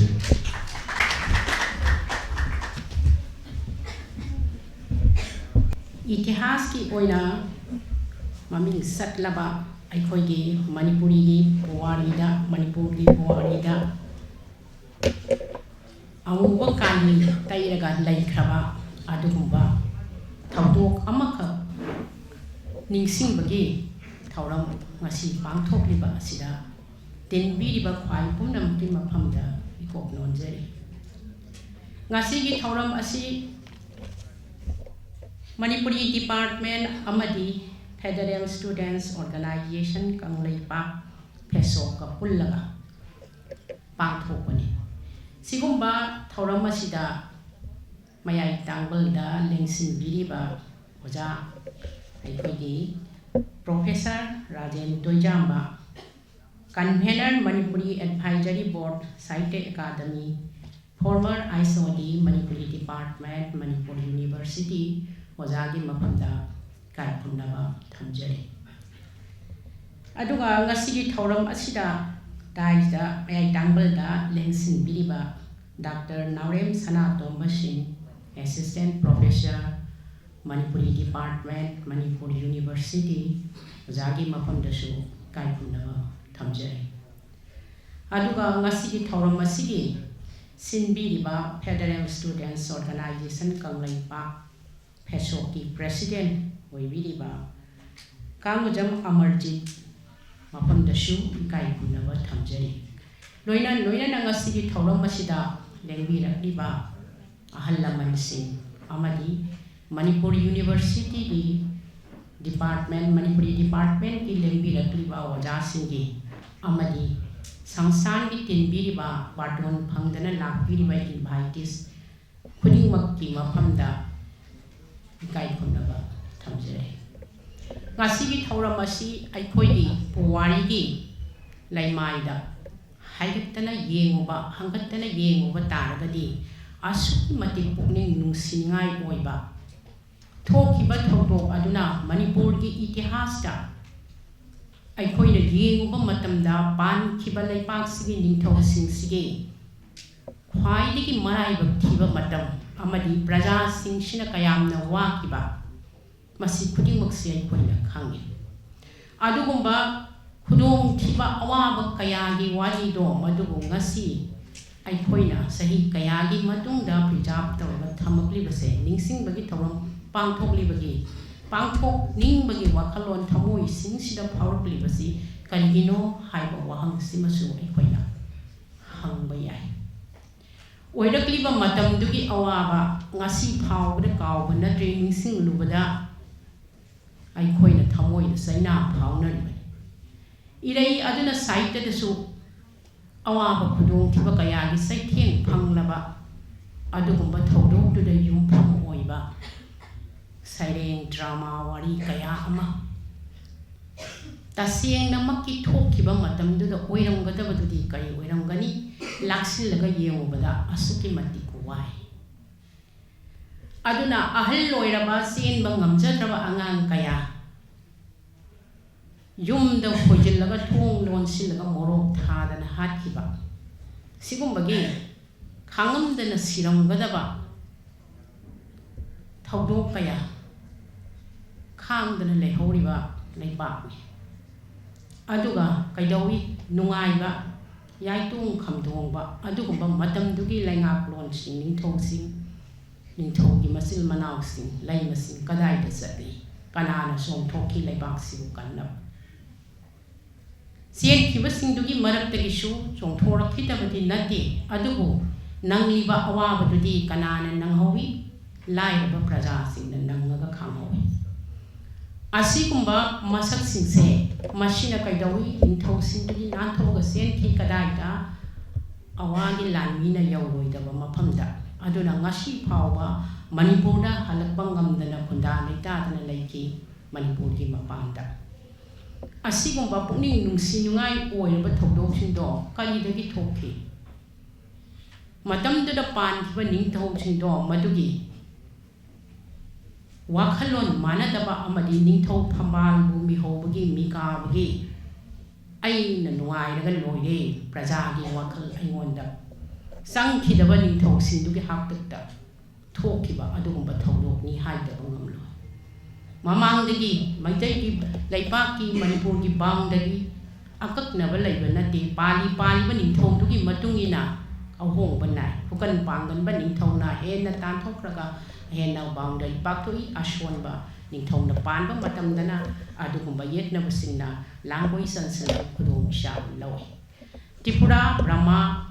ꯀꯁꯥꯔ ꯇꯦꯈꯥꯎ ꯍꯥꯏꯔꯤꯕꯁꯤꯡꯁꯦ ꯃꯅꯤꯄꯨꯔꯒꯤ ꯂꯣꯟꯅꯕ ꯕꯥꯎꯟꯗꯔꯤꯗ ꯂꯩꯕꯅꯤꯅ ꯀꯩꯗꯧꯏ ꯈꯨꯗꯣꯡꯆꯥꯕ ꯑꯁꯦꯡꯕ ꯌꯦꯡꯉꯒ ꯂꯥꯛꯁꯤꯟꯅꯕ ꯍꯣꯠꯅꯩ ꯀꯅꯥꯕꯨ ꯃꯩꯇꯩ ꯂꯩꯕꯥꯛꯄꯨ ꯑꯗꯨꯕꯨ ꯃꯇꯝꯗꯨꯒꯤ ꯅꯤꯡꯊꯧꯁꯤꯡꯁꯤꯒꯤ ꯂꯩꯉꯥꯛꯂꯣꯟꯒꯤ ꯋꯥꯈꯜꯂꯣꯟ ꯂꯩꯉꯥꯛꯂꯣꯟꯒꯤ ꯀꯥꯡꯂꯣꯟ ꯑꯁꯨꯛꯀꯤ ꯃꯇꯤꯛ ꯐꯖꯩ ꯀꯩꯗꯧꯏ ꯑꯗꯨꯗꯤ ꯃꯅꯤꯄꯨꯔꯁꯤ ꯑꯍꯥꯟꯕꯗꯗꯤ ꯂꯩꯄꯥꯛ ꯃꯆꯥ ꯃꯆꯥ ꯊꯣꯛꯑꯒ ꯃꯅꯤꯡ ꯃꯈꯥ ꯇꯝꯅ ꯄꯥꯜꯂꯝꯕꯅꯤ ꯑꯗꯨꯒꯨꯝꯕ ꯈꯥꯏꯗꯣꯛꯑꯝꯃꯤꯕ ꯃꯌꯥꯝꯗꯨꯁꯨ ꯆꯥꯔꯧ ꯃꯧꯔꯧꯅꯍꯟꯗꯅ ꯅꯤꯡꯊꯧ ꯃꯆꯥ ꯃꯁꯦꯟ ꯃꯆꯥꯅꯨꯄꯤ ꯊꯥꯖꯕꯒꯤ ꯑꯀꯟꯕ ꯀꯥꯡꯂꯨꯞꯇꯨꯕꯨ ꯆꯤꯡꯁꯤꯜꯂꯒ ꯃꯔꯨꯞ ꯑꯣꯏꯅꯕꯒꯤ ꯃꯁꯛ ꯃꯌꯥꯝ ꯑꯃ ꯑꯩꯈꯣꯏꯒꯤ ꯄꯨꯋꯥꯔꯤꯒꯤ ꯏꯇꯤꯍꯥꯁ ꯌꯦꯡꯉꯨꯕ ꯃꯇꯝꯗ ꯑꯩꯈꯣꯏ ꯑꯗꯨꯃꯛ ꯎꯕ ꯐꯪꯉꯤ ꯑꯗꯨꯃꯥꯏꯅ ꯄꯨꯟꯁꯤꯟꯈ꯭ꯔꯕ ꯃꯇꯨꯡꯗꯁꯨ ꯀꯩꯗꯧꯏ ꯑꯇꯣꯞ ꯑꯇꯣꯞꯄ ꯂꯩꯕꯥꯛꯇ ꯅꯤꯡꯊꯧꯒꯤ ꯃꯆꯥꯅꯨꯄꯤꯁꯤꯡ ꯊꯥꯖꯗꯅ ꯃꯔꯤ ꯊꯝꯅꯕ ꯃꯁꯛ ꯑꯩꯈꯣꯏꯅ ꯎꯕ ꯐꯪꯉꯤ ꯑꯁꯤꯒꯨꯝꯕ ꯎꯈ꯭ꯔꯤꯕ ꯂꯩꯉꯥꯛꯂꯣꯟꯒꯤ ꯃꯁꯛꯁꯤꯗꯩꯁꯤꯗ ꯑꯩꯈꯣꯏꯅ ꯐꯝꯕꯥꯜ ꯃꯤꯀꯥꯕꯗꯒꯤ ꯃꯆꯤꯟ ꯃꯅꯥꯎꯁꯤꯡꯒꯤ ꯃꯐꯝ ꯃꯔꯛꯇ ꯀꯩꯗꯧꯔꯛꯏ ꯂꯩꯄꯥꯛꯀꯤ ꯈꯟꯗꯅ ꯃꯁꯥꯒꯤ ꯅꯨꯡꯉꯥꯏꯕ ꯊꯤꯔꯛꯏ ꯑꯁꯤꯃꯛꯅ ꯑꯣꯏꯈꯤ ꯀꯅꯥꯗ ꯈꯨꯗꯣꯡꯆꯥꯕ ꯄꯤꯈꯤ ꯑꯋꯥꯗ ꯈꯨꯗꯣꯡꯆꯥꯕ ꯄꯤꯈꯤ ꯃꯆꯤꯟ ꯃꯅꯥꯎꯁꯤꯡ ꯂꯧꯇꯨꯅꯔꯒ ꯍꯥꯠꯅꯈꯤ ꯚꯩꯔꯆꯟꯗ꯭ꯔꯒꯤ ꯃꯆꯥꯁꯤꯡ ꯃꯣꯙꯨꯆꯟꯗ꯭ꯔ ꯂꯥꯕꯩꯅꯆꯟꯗ꯭ꯔ ꯁꯧꯔꯖꯤꯠ ꯃꯥꯔꯖꯤꯠ ꯒꯝꯚꯤꯔꯁꯤꯡ ꯃꯈꯣꯏꯁꯤ ꯃꯊꯪ ꯑꯍꯥꯟꯕꯗ ꯄꯥꯟꯈꯤꯕ ꯂꯥꯕꯩꯅꯆꯟꯗ꯭ꯔꯁꯤꯒꯤ ꯅꯤꯡꯊꯧ ꯐꯝꯕꯥꯜ ꯆꯍꯤ 3 ꯈꯛꯇꯅꯤ ꯑꯗꯨꯒꯤ ꯃꯇꯨꯡꯗ ꯃꯣꯙꯨꯆꯟꯗ꯭ꯔꯅ ꯅꯤꯡꯊꯧ ꯑꯣꯏꯔꯦ ꯂꯩꯍꯧꯔꯤꯕ ꯀꯥꯡꯕꯨꯗꯨꯁꯨ ꯅꯤꯡꯊꯧ ꯑꯣꯏꯅꯤꯡꯉꯛꯏ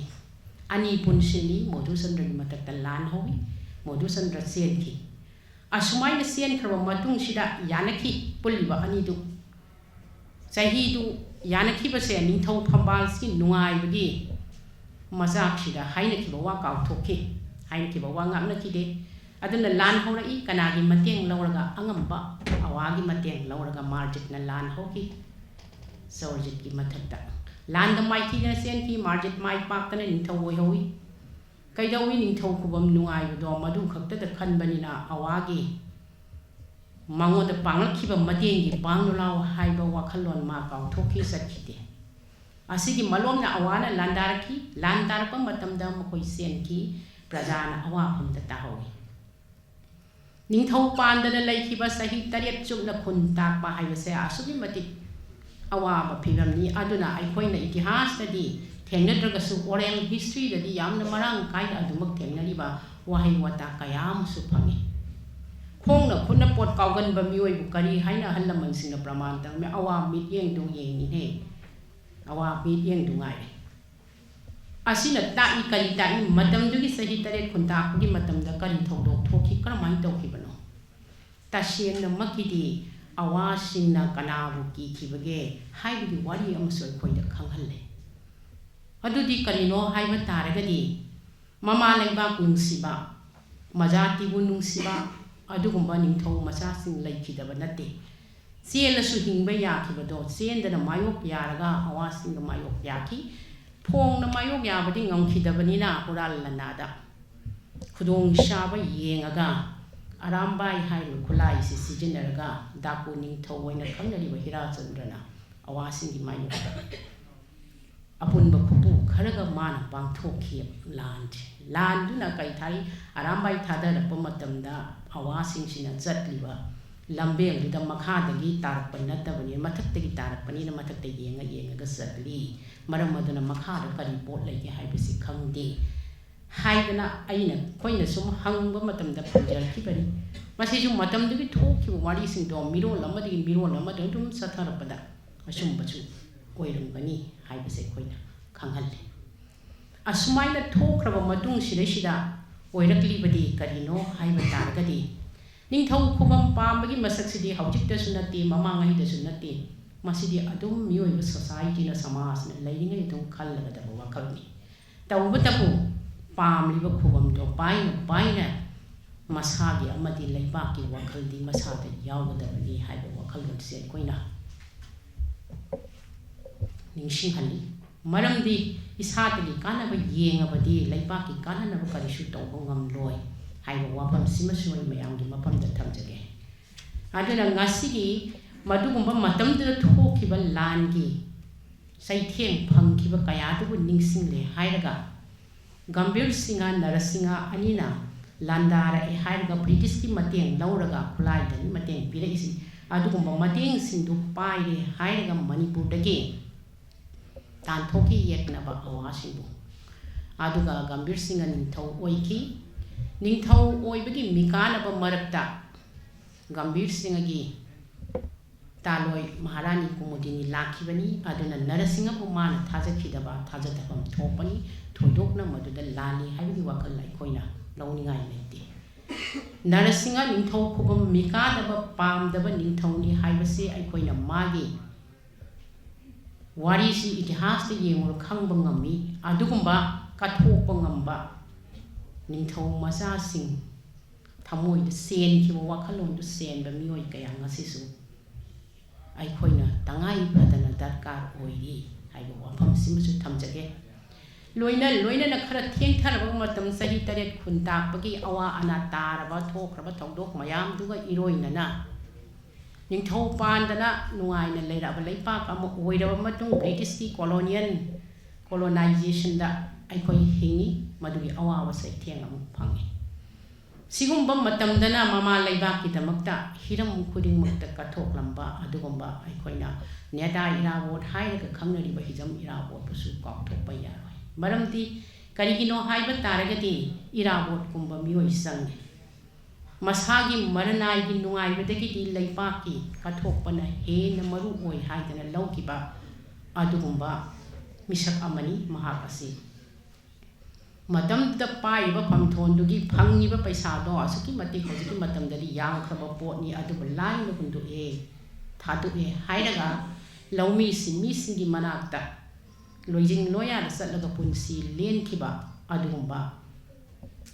ꯇꯧꯕ ꯉꯝꯕ ꯋꯥꯈꯜ ꯀꯠꯊꯣꯛꯄ ꯉꯝꯕ ꯈꯨꯗꯤꯡꯃꯛꯀꯤ ꯑꯣꯏꯅ ꯂꯦꯞꯄ ꯉꯝꯕ ꯃꯤꯑꯣꯏꯗꯣ ꯉꯁꯤꯁꯨ ꯗꯔꯀꯥꯔ ꯂꯩ ꯍꯥꯏꯕꯁꯤ ꯑꯩꯈꯣꯏꯅ ꯅꯤꯡꯁꯤꯡꯐꯝ ꯊꯣꯛꯏ ꯑꯁꯨꯃꯥꯏꯅ ꯅꯪꯈꯤꯕ ꯑꯋꯥꯕ ꯆꯩꯊꯦꯡ ꯀꯌꯥꯗꯨꯕꯨ ꯅꯤꯡꯁꯤꯡꯂꯒ ꯉꯁꯤ ꯑꯩꯈꯣꯏꯅ ꯐꯪꯂꯤꯕ ꯑꯋꯥꯕ ꯆꯩꯊꯦꯡ ꯑꯁꯤꯒ ꯀꯔꯤꯗ ꯈꯦꯠꯅꯩ ꯈꯦꯠꯅꯕꯗꯤ ꯂꯩ ꯃꯥꯟꯅꯕ ꯀꯌꯥꯁꯨ ꯂꯩ ꯐꯪꯂꯤꯕ ꯆꯩꯊꯦꯡꯁꯤꯡ ꯑꯁꯤ ꯀꯅꯥꯅ ꯀꯔꯝ ꯍꯥꯏꯅ ꯑꯣꯏꯍꯜꯂꯛꯈꯤꯕꯒꯦ ꯍꯥꯏꯕ ꯇꯥꯔꯒꯗꯤ ꯃꯃꯥꯡꯉꯩꯗꯁꯨ ꯂꯩꯕꯥꯛꯄꯨ ꯉꯥꯛꯂꯤꯕ ꯂꯩꯉꯥꯛꯂꯣꯟꯁꯤꯡꯒꯤ ꯅꯤꯡꯊꯧꯁꯤꯡꯒꯤ ꯃꯈꯨꯠꯇꯒꯤ ꯊꯣꯔꯛꯈꯤ ꯍꯧꯖꯤꯛꯁꯨ ꯁꯦꯟꯅꯕꯤꯒꯦ ꯍꯥꯏꯔꯒꯗꯤ ꯀꯅꯥꯅ ꯁꯦꯟꯅꯕꯤꯕ ꯇꯥꯏ ꯑꯗꯨꯕꯨ ꯑꯩꯈꯣꯏꯁꯨ ꯂꯩꯕꯥꯛꯁꯤꯒꯤ ꯄ꯭ꯔꯖꯥꯅꯤ ꯅꯤꯡꯊꯧꯁꯤꯡꯅ ꯉꯥꯛꯄ ꯂꯩꯉꯥꯛꯇꯨꯡ ꯈꯛꯇꯪ ꯉꯥꯏꯔꯒ ꯂꯩꯕ ꯅꯠꯇꯕ ꯏꯁꯥꯒꯤ ꯏꯊꯧꯗꯥꯡ ꯏꯁꯥꯅ ꯏꯔꯩꯕꯥꯛꯀꯤꯗꯃꯛꯇ ꯑꯩꯈꯣই ꯑꯆꯧꯕ ꯊꯧꯗꯥꯡ ꯌꯥꯕ ꯇꯥꯏ ꯍꯥꯏꯕ ꯋꯥꯐꯝꯁꯤꯁꯨ ꯉꯁꯤꯒꯤ ꯊꯧꯔꯝꯁꯤꯒ ꯃꯔꯤ ꯂꯩꯅꯅ ꯈꯨꯗꯣꯡꯆꯥꯕ ꯂꯧꯔꯒ ꯊꯝꯖꯔꯤ ꯋꯥꯕꯗꯤ ꯋꯥꯔꯦ ꯃꯅꯤꯄꯨꯔꯒꯤ ꯍꯧꯖꯤꯛ ꯑꯣꯏꯔꯤꯕ ꯐꯤꯕꯝꯁꯤ ꯑꯁꯨꯛꯀꯤ ꯃꯇꯤꯛ ꯋꯥꯕꯒꯤ ꯄꯪꯈꯩ ꯂꯥꯟꯊꯣꯛꯄ ꯍꯥꯏꯕꯗꯨꯃꯛ ꯌꯧꯔꯕꯅꯤ ꯑꯃꯔꯣꯝꯗꯗꯤ ꯑꯩꯈꯣꯏ ꯈꯔꯅ ꯅꯨꯡꯉꯥꯏꯅ ꯁꯦꯠꯄ ꯆꯥꯕ ꯌꯨꯝ ꯀꯩꯗ ꯂꯩꯕ ꯐꯪꯉꯤ ꯑꯗꯨꯕు ꯃꯌꯨꯝ ꯃꯀꯩ ꯂꯩꯇ꯭ꯔꯕ ꯏꯪꯈꯣꯜ ꯅꯨꯡꯈꯣꯜ ꯂꯩꯇ꯭ꯔꯕ ꯑꯗꯨꯒꯨꯝꯕ ꯃꯤꯑꯣꯏ ꯀꯌꯥꯅ ꯉꯁꯤ ꯂꯩꯔꯤꯕ ꯊꯝꯂꯤꯕ ꯁꯔꯀꯥꯔꯅ ꯇꯧꯕꯤꯗꯦ ꯍꯥꯏꯕ ꯅꯠꯇꯦ ꯇꯧꯕꯤ ꯑꯗꯨꯕꯨ ꯀꯌꯥꯝꯅ ꯄꯦꯜꯂꯝꯒꯅꯤ ꯁꯥꯔꯤꯕ ꯌꯨꯝꯁꯤꯡꯗꯨꯒꯤ ꯈꯨꯈ꯭ꯔꯕ ꯀꯥꯈꯨ ꯑꯃꯗ ꯀꯥ ꯑꯃꯗ ꯅꯠꯇ꯭ꯔꯒ ꯍꯣꯜ ꯑꯃꯗ ꯄꯨꯂꯞ ꯀꯣꯏꯁꯤꯜꯂꯒ ꯂꯩꯐꯝ ꯂꯩꯇꯕꯒꯤ ꯈꯥꯡꯉꯤꯕ ꯃꯤꯑꯣꯏꯁꯤꯡꯗꯨꯒꯤ ꯊꯃꯣꯏꯗ ꯀꯔꯤ ꯐꯤꯕꯝ ꯇꯧꯔꯝꯒꯅꯤ ꯃꯈꯣꯏꯗ ꯐꯥꯎꯔꯝꯒꯗꯕ ꯊꯃꯣꯏꯒꯤ ꯆꯩꯅꯥ ꯑꯩꯈꯣꯏꯗꯁꯨ ꯐꯥꯎꯐꯝ ꯊꯣꯛꯏ ꯐꯥꯎꯁꯨ ꯐꯥꯎꯏ ꯑꯗꯨꯕꯨ ꯃꯁꯤ ꯀꯣꯛꯅꯕ ꯄꯥꯝꯕꯩꯗꯤ ꯑꯩꯈꯣꯏ ꯀꯔꯤ ꯇꯧꯕ ꯇꯥꯏ ꯍꯥꯏꯕꯁꯦ ꯌꯥꯝꯅ ꯇꯉꯥꯏ ꯐꯗꯅ ꯑꯩꯈꯣꯏ ꯈꯟꯕ ꯃꯇꯝ ꯑꯣꯏꯔꯕꯅꯤ खन्ना असुमक थबक हेक पाइखटपा हाइबसे पाकनदी ओइगनदे अदुबु खल्लगा खन्नरगा पुथोक्तरगदी थबकतुसु तौबदा हेक्ता माइ पाकपा ngamba nate masida mateng kaya sangiba mateng pangbigedaba kayana su mateng du panghanbaga loinana haugadoribadi kanana maru oi nakoi aikoina maru oi haiba wafam simasu ngasi thauram sigi khudong chaba lawrga mayamgi mafamda thamjari maram aduna ngasi pangthokliba thauram ase itihas ki leimai bu ningsingbaga loina na hojiki matamda phangliba manipurda phangliba saitheng kaya phanglaba thawai kaya ge awaba kholaw aikhoina tapam thoi haiba wafam simasu kawpham thokti haijaba ngamdraba kaya su ngasigi matam sida aikhoida makoina phangliba saina do linna siktriba mina lingi mahu khangdi hai nungai ti di hai adu phangliba makoi thamoida oiriba saina do madumak yongna di aikhoina phau ngamdribani ngamdraga so aikhoida su yamna nungai ta phawraga risnadi makoi thamoi do dadi kari oigani laina ba yum hing khol haibase asuki matik mioi bagidi maroi ba pocha ngakani सानबा सेटनबा इन्नबा कोना थीबा याई लेफम लेट्रगदे कोई कदाई लेनगनी लेफम दि पीबीरे सरकारना अदुबु पीबीरिबदुना दि पेलबरा पेलफम थोकलबरा असिनी ngasiगी समाजदा उपाय लेतबगी खांगदबा यादबगी खांगलगा लेनरिबा ngaktani kanana पेनगनी अदुगुंबा yum मसादना लेर फावदा मागी का पीदना नुआइना थंबीरा फावदा पेनदबा कया अमसु लेइबनी अदुमको मधुसु फंगहनबा नतबा पीबीरिबा युमदुदा लेफमदुसु कुलपना थंबीबा सिगुंबा मसक कयादा साना थंगनबगी अवाटपा Shubham नोंफम खंगदबगी अवाबा कयाना थन्ना लेरबा अदुगुंबा मणिपुरगी फिबमदो ngasiसे ओइरे आइखोइना folk tales हाइरगा संद्रेमबी इमादी Coke you're खोंग you're ख्वांग you're sum हाइमबदी Coke you're हाइबदुगी मतांगदो ngasiगी society से ओइरे हाइबा वफमसे आइना मयांगी मफमदा थमजरी अदुना सुमाइना निंगसिंगबगी पालन से तौबगा लोइना करी करम तौरगा अवाबसे कोहनसिगे सेंबीबा साबीबा ngaibada natana आइखोइसु यावना सेमजन साजनबगी मसाकसिंदो आइखोइ खनबा मतम ओइरे हाइबा वफम खरसि थमजरगा मयांगदगी मतांगसिदा टेंशन जरी ओजागी मफमदगी कमल यामलबा कोइगी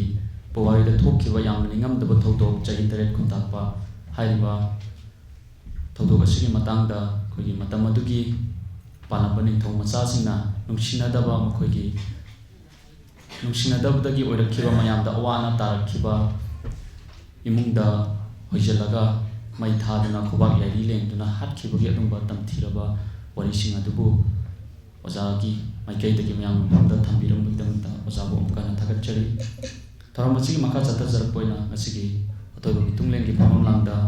लेंसिनबिरिबा निमोइना कच्चरबदा doctor Naoram Sanatan Singh assistant professor Manipuri department ओजागी मफमदगी थरमसिगा मरी लेनना वफम खरा तंबिनबा हाइजरे इनिंगथौ गंभीर सिंहा की डेथ एनिवर्सरी लाइखिदबगी कुमोन थौरम पांगथोकपा थौरम असि सिनबिरिबा organization federal students organization Kangleipak फेसोक हाइन खंगनबा लोइनना असिगी थौरम असि कोलैबोरेट तौरगा मणिपुरी डिपार्टमेंट मणिपुर यूनिवर्सिटी अनीना सिनबिरिबा थौरम असिदा मणिपुरी एडवाइजरी बोर्ड साहित्य अकादमी की कन्वेनर ओइबिरिबा आइबु ताकपिरपा ओजाइबुंगो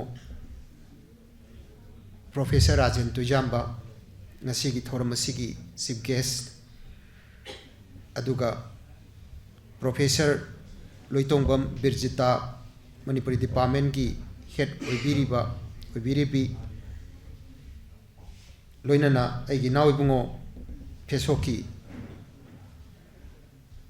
president oina thobu piriba kangujam amarjit ojao hungi mafamda ihak kok nonjari khurumjari loinana mangdalengchin biriba ojasing university dagi lengbirakpa aigi sasing mahiroi duga tongan tongan mafamdagi lakpiriba lukki thaupuba imasing thoidokna ngasigi thoram masibu Manipur gi miyamda amasung Manipuri singna khundaba mafam khudimakta yohan biriba print amasung electronic media gi marum mapang khwai punamak aduga khwaidagi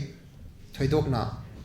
ngasigi thoram sinbiriba Federal Students Organization FESOKI maruoiba ekhwegi Silenau organization gi luploising tawbimal khangba utsaba loinana January ki tarik 8 ngasi ki numit asi ekhoina ngasi pangthoi si itihas ki lesson da sanchin khraba adugumba thoram ama ningsingba sumnagi history du puwari du khongul liba du khaktara haina khoi khannagani adu lali if you want to be different your present then study the past nahak ki hingiba punsi do hojik hingiba punsi se mayam dagi thoidok hendo hange haiba taragadi haukiba puwari neinaba mathau tai aduna puwari neinaba se masigi sarkam oina Maharaj Gambhir Singha laikidabagi numit asi Manipur gi khunaida the solemn day haidana Siang numit haidana ekhoina palan tawi chahi taret khuntakpa Surachanpur haiba maming asida yalang haina khangnaramba adugumba mafam ase asida masagi maramdam masagi marai kai ado maduda leiba ngamdaba aduga amaromda mu moreda hauzik leiriba internally displaced person sing sangba ngamdaba masi natra ekhoina khuntakba hairibase sahi megi tang ahum dagi hauzik pawsida sahi ani ga tha taret henjale nipan sangchile sahi ani ga hariba tha nipalam se matamdudana sahi taret khuntakba hai sahi taret khuntakba matamduda ekoi daku ningthau haina khangnaba Lavana Chandra gi machai bungo Hera Chandra tholaktana sogli singamaga chanipan kunga mathoi da leikidabani masi mana arambai haiba khulai ase sijinnadna ekoi gi Burmese ki lanmi awagi lanmi sani sahum ma matomtana hatkhi sagol magi sagol yankhai nongmai taragani thoi khak sijinnaraga lanmi sanipan mana khongkali hariba lanmi sanipan sigi makhada lupna maitai leima kanba apunba luphai magi Hirachandra gi mi sanipan na saba troop ase gorilla warfare haidana lona awasing bu hat lakba adugumba lup ase kari kawi karba organization kawi maitai leima kanba apunba luphaila kawi hariba lup asina Burmese ki matamaduda lanmi chahum gi mathakta halakhibase karamba matamdano haibada sahi taret tu gi manungdani ado ngasidi Manipur gi civil society singna hona jaragasu Hirachandra matomtana lawgi ba thodang ado madu lawraga mi chani chahum yeknaba chani chahum manghan gi bado madudu sahi taret khuntakpa loirakpa 1826 ki loirakpa pungpham do adubok ki manungda thokiba thodok tugumba se sahi ani makhai henjala absida yam prominent hoiba significant hoiba mupama ekhoin uba phangbra uba phangte dudi अदुरगदी अखोइना ngasi numit ase ningsing isina kari tai haibada sahi taret khunta khibani sahi taret sudri akoina huji khunta ise dan leithodra akoi do ngasi gi naha singda akoi gi mirol singda hangi sahi taret khunta khibado sahi taret sudri matamadu da 1819 to 1826 sigi matamda sahi taret khunta khibani ngasi di 21st century ni adudi sahi tara mari khunta halasu yare haidana lawgadori bra yam pikraba adugumba tampaki lamdam pikraba mafam asida koise ngayok chafuda thamba ngagi matawgumna amuka su kaidawi ngayok chafu manungduda ngaduna ningtamna hingjabado nataba ngasidi khang mathakta tawgadabagi khang san ba hogre karina san leiba delimitation tawni haibagi order ama manipur gi boundary khudimak freeze tawsalaga delimitation tawni haibagi order ama hojik yam kan sathari masida khoi tuminna leisili hayengomba delimitation tawni haibadu ngasi gumbada ekoi khara hau hau chongakani tear gas smoke bomb khara kapkani ima ibel sing maruina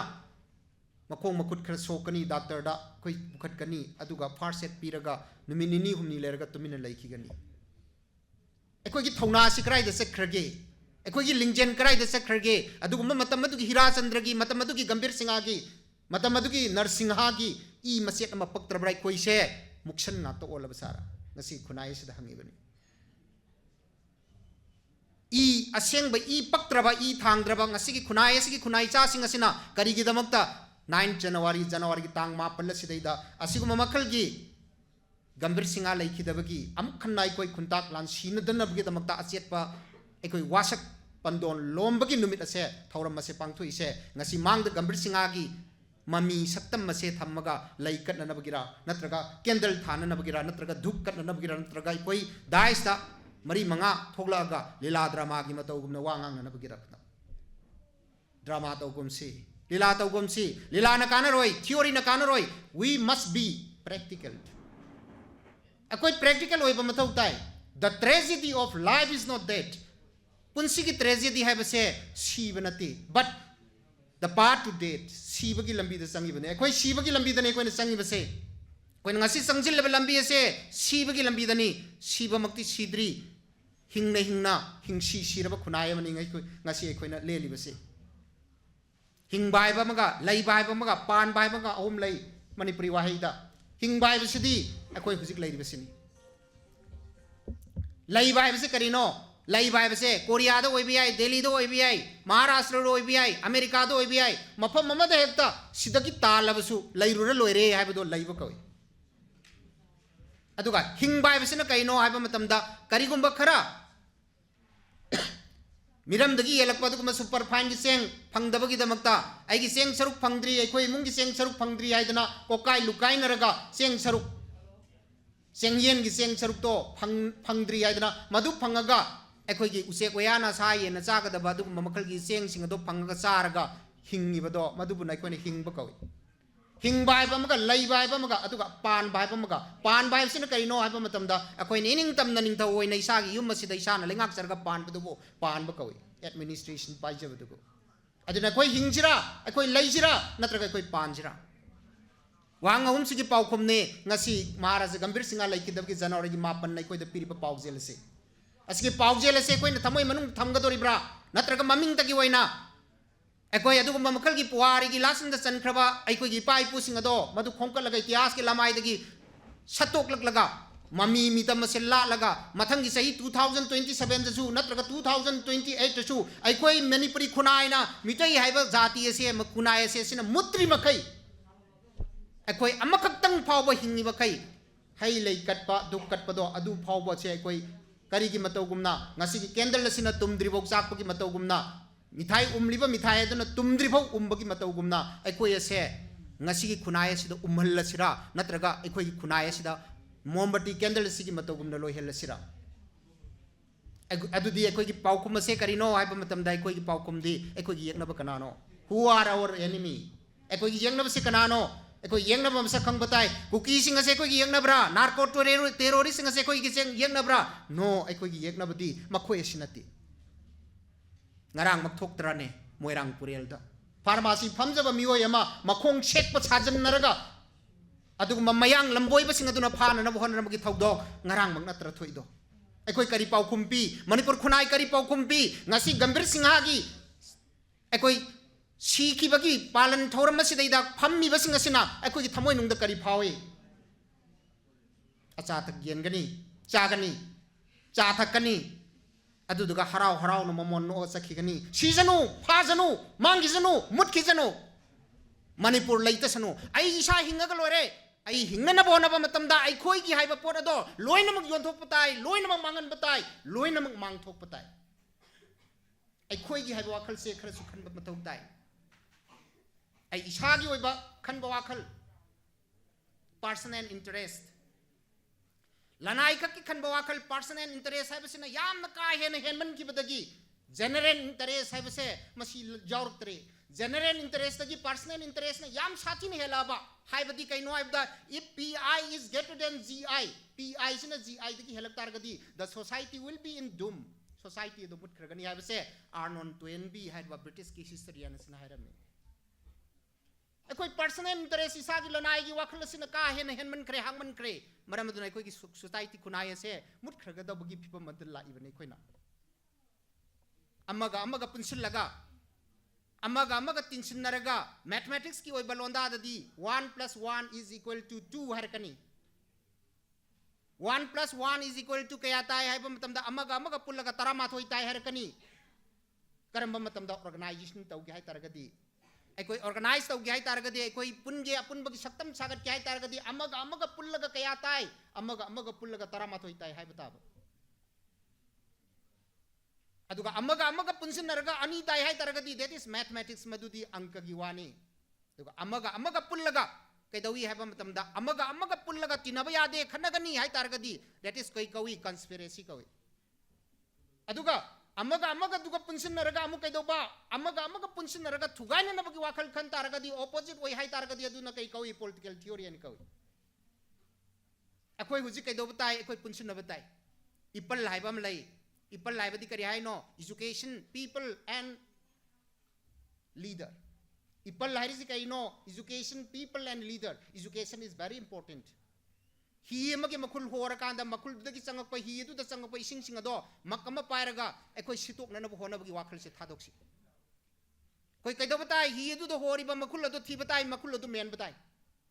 torchlight tagi mangal kapaga hingda nungdang amamba thieng ba ka du da mangal kapaga mangal du na phaglang da tarakanda ai gi sa sing adu da isa sa phaglang da tari ba mangal se phau hai ba matam da kanana su pha ba ngamoi maram di aina pairi ba torchlight ki mangal do mafam on da na kap taragadi angang sing ado kumang ta mo kai kona ni pha ba di ngamoi asing bangang du di tholakani adu ka kare hai ni baba ai phage haraga mahang na ai gi khut manak ta changa ga khudang adu da pairaga torchlight ki sui do off on gi button do adu de do off to ba matam da pha ba loire du torchlight ki sui du da off on button du da off to ga dori bra natragana phaglang da tari ba torchlight ki mami do pha na hona ga dori bra ai koi narco terrorist cookie sing ase thengna ga dori bra natraga narco terrorist cookie sing ase bu khulai we na sinari ba maha badmas ki kangku sing ase bu thengna na hona ga dra koi khange minmang makta da sagun tawre una sagun tawra kan jai koi na nungai na harau na momon no ga yengdana leiri ai koi na yengdana leiri ba se yengdana leiba mi kupta ai gi su sak thung choidana lakani ai gi imung da su amang ata asi ana hai ba se soidana nang kani madu gi kange hai tar ga de koi na kai do batai hai ba matam da ai koi gi yekna ba masak mun na khang batai yengna ba du da khut tha batai yengna ba du da ai koi chap cha na para tambi batai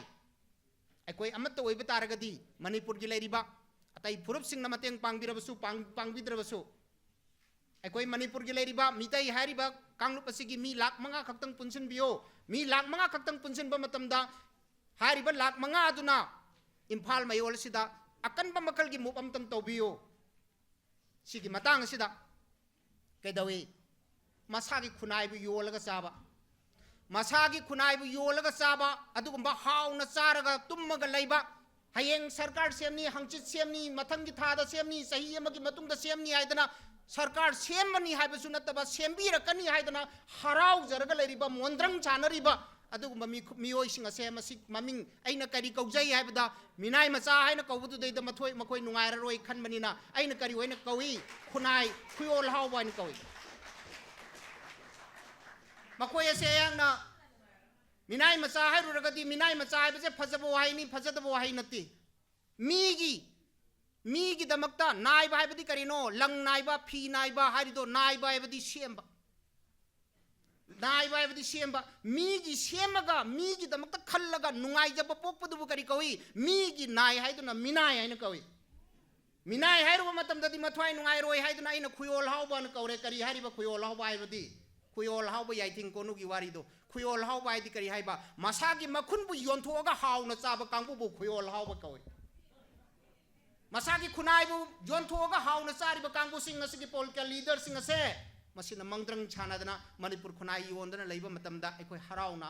येंगदुना लैगद्रा question से कोइदा थोगलैसि number 1 यालान Baddi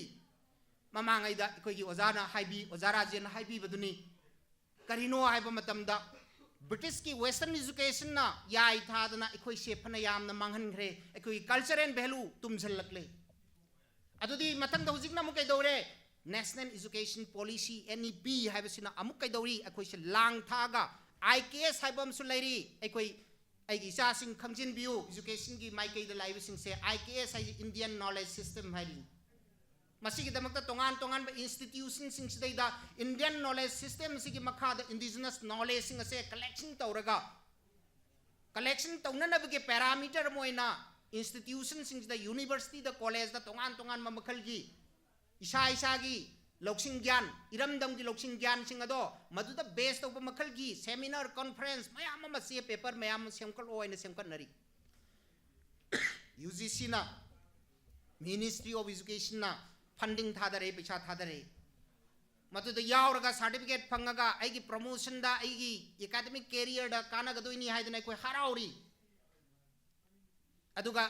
मदुदा sanction तौरे पैसा खर थादरे अदुना हराउरी अखोइना हराउरी बदो कैदोई लुपा अखोइगी मागी nga मसा अमा खोइदा लेंगागा ngaजाउ फागी बदने अखोइ section ब मथौ ताइ सिसु मरमदी IPR हाइदना इंटेलेक्चुअल प्रॉपर्टी राइट हाइदना IPR अदना अमा लैरी IPR सि मतुंगिना आइना पुथोकसबा वाखल आइना सेमगतसबा वाखल अखोइना सेमगतसबा वाखल अखोइगी कम्युनिटी ना पुथोकसबा वाखल असे मीगी कम्युनिटी अमना लौबा यादे IPR इंटेलेक्चुअल प्रॉपर्टी राइट है आइगी इंटेलेक्चुअल से आइगी प्रॉपर्टी ने कनाम तन लौबा यादे अखोइगी प्रॉपर्टी है से मैतै खुनाइगी प्रॉपर्टी है से मैतै खुनाइगी नि कबुई खुनाइगी प्रॉपर्टी से कबुई खुनाइगी नि अदुबु हौजिकी IKS इंडिजिनस नॉलेज सिस्टम नत्रगना इंडियन नॉलेज सिस्टम हारिसे मसी यूनिवर्सिटी दसु तोंगानबा डिपार्टमेंट सेक्शन मोइना हांगदना तोंगान कॉलेज सिंग दसु हांगदना तौरई मधुगी पांडम से करिनो हाइबा मतमदा नॉलेज सिंग से लौखटलगा सेमिनार कॉन्फ्रेंस तौरगा मधुदा पेपर आइना नुंगाइना अखोइ कैदौरी हाइबदा मणिपुर की लैरिबा इंडिजिनस गेम्स ओइबियाई इंडिजिनस कल्चर की ओइबियाई इंडिजिनस फूड आइटम की ओइबियाई इंडिजिनस मेडिसिन प्लांट ओइबियाई से अखोइ की नोंमांखा अखोइ की तोंगान मखल की अदुगुम मखल की हर्बल मेडिसिन मयाम लैरिबसिंग से मसी सिंगी मरमदा मसीना कयाम याम कानरपगे हाइबगी अखोइ की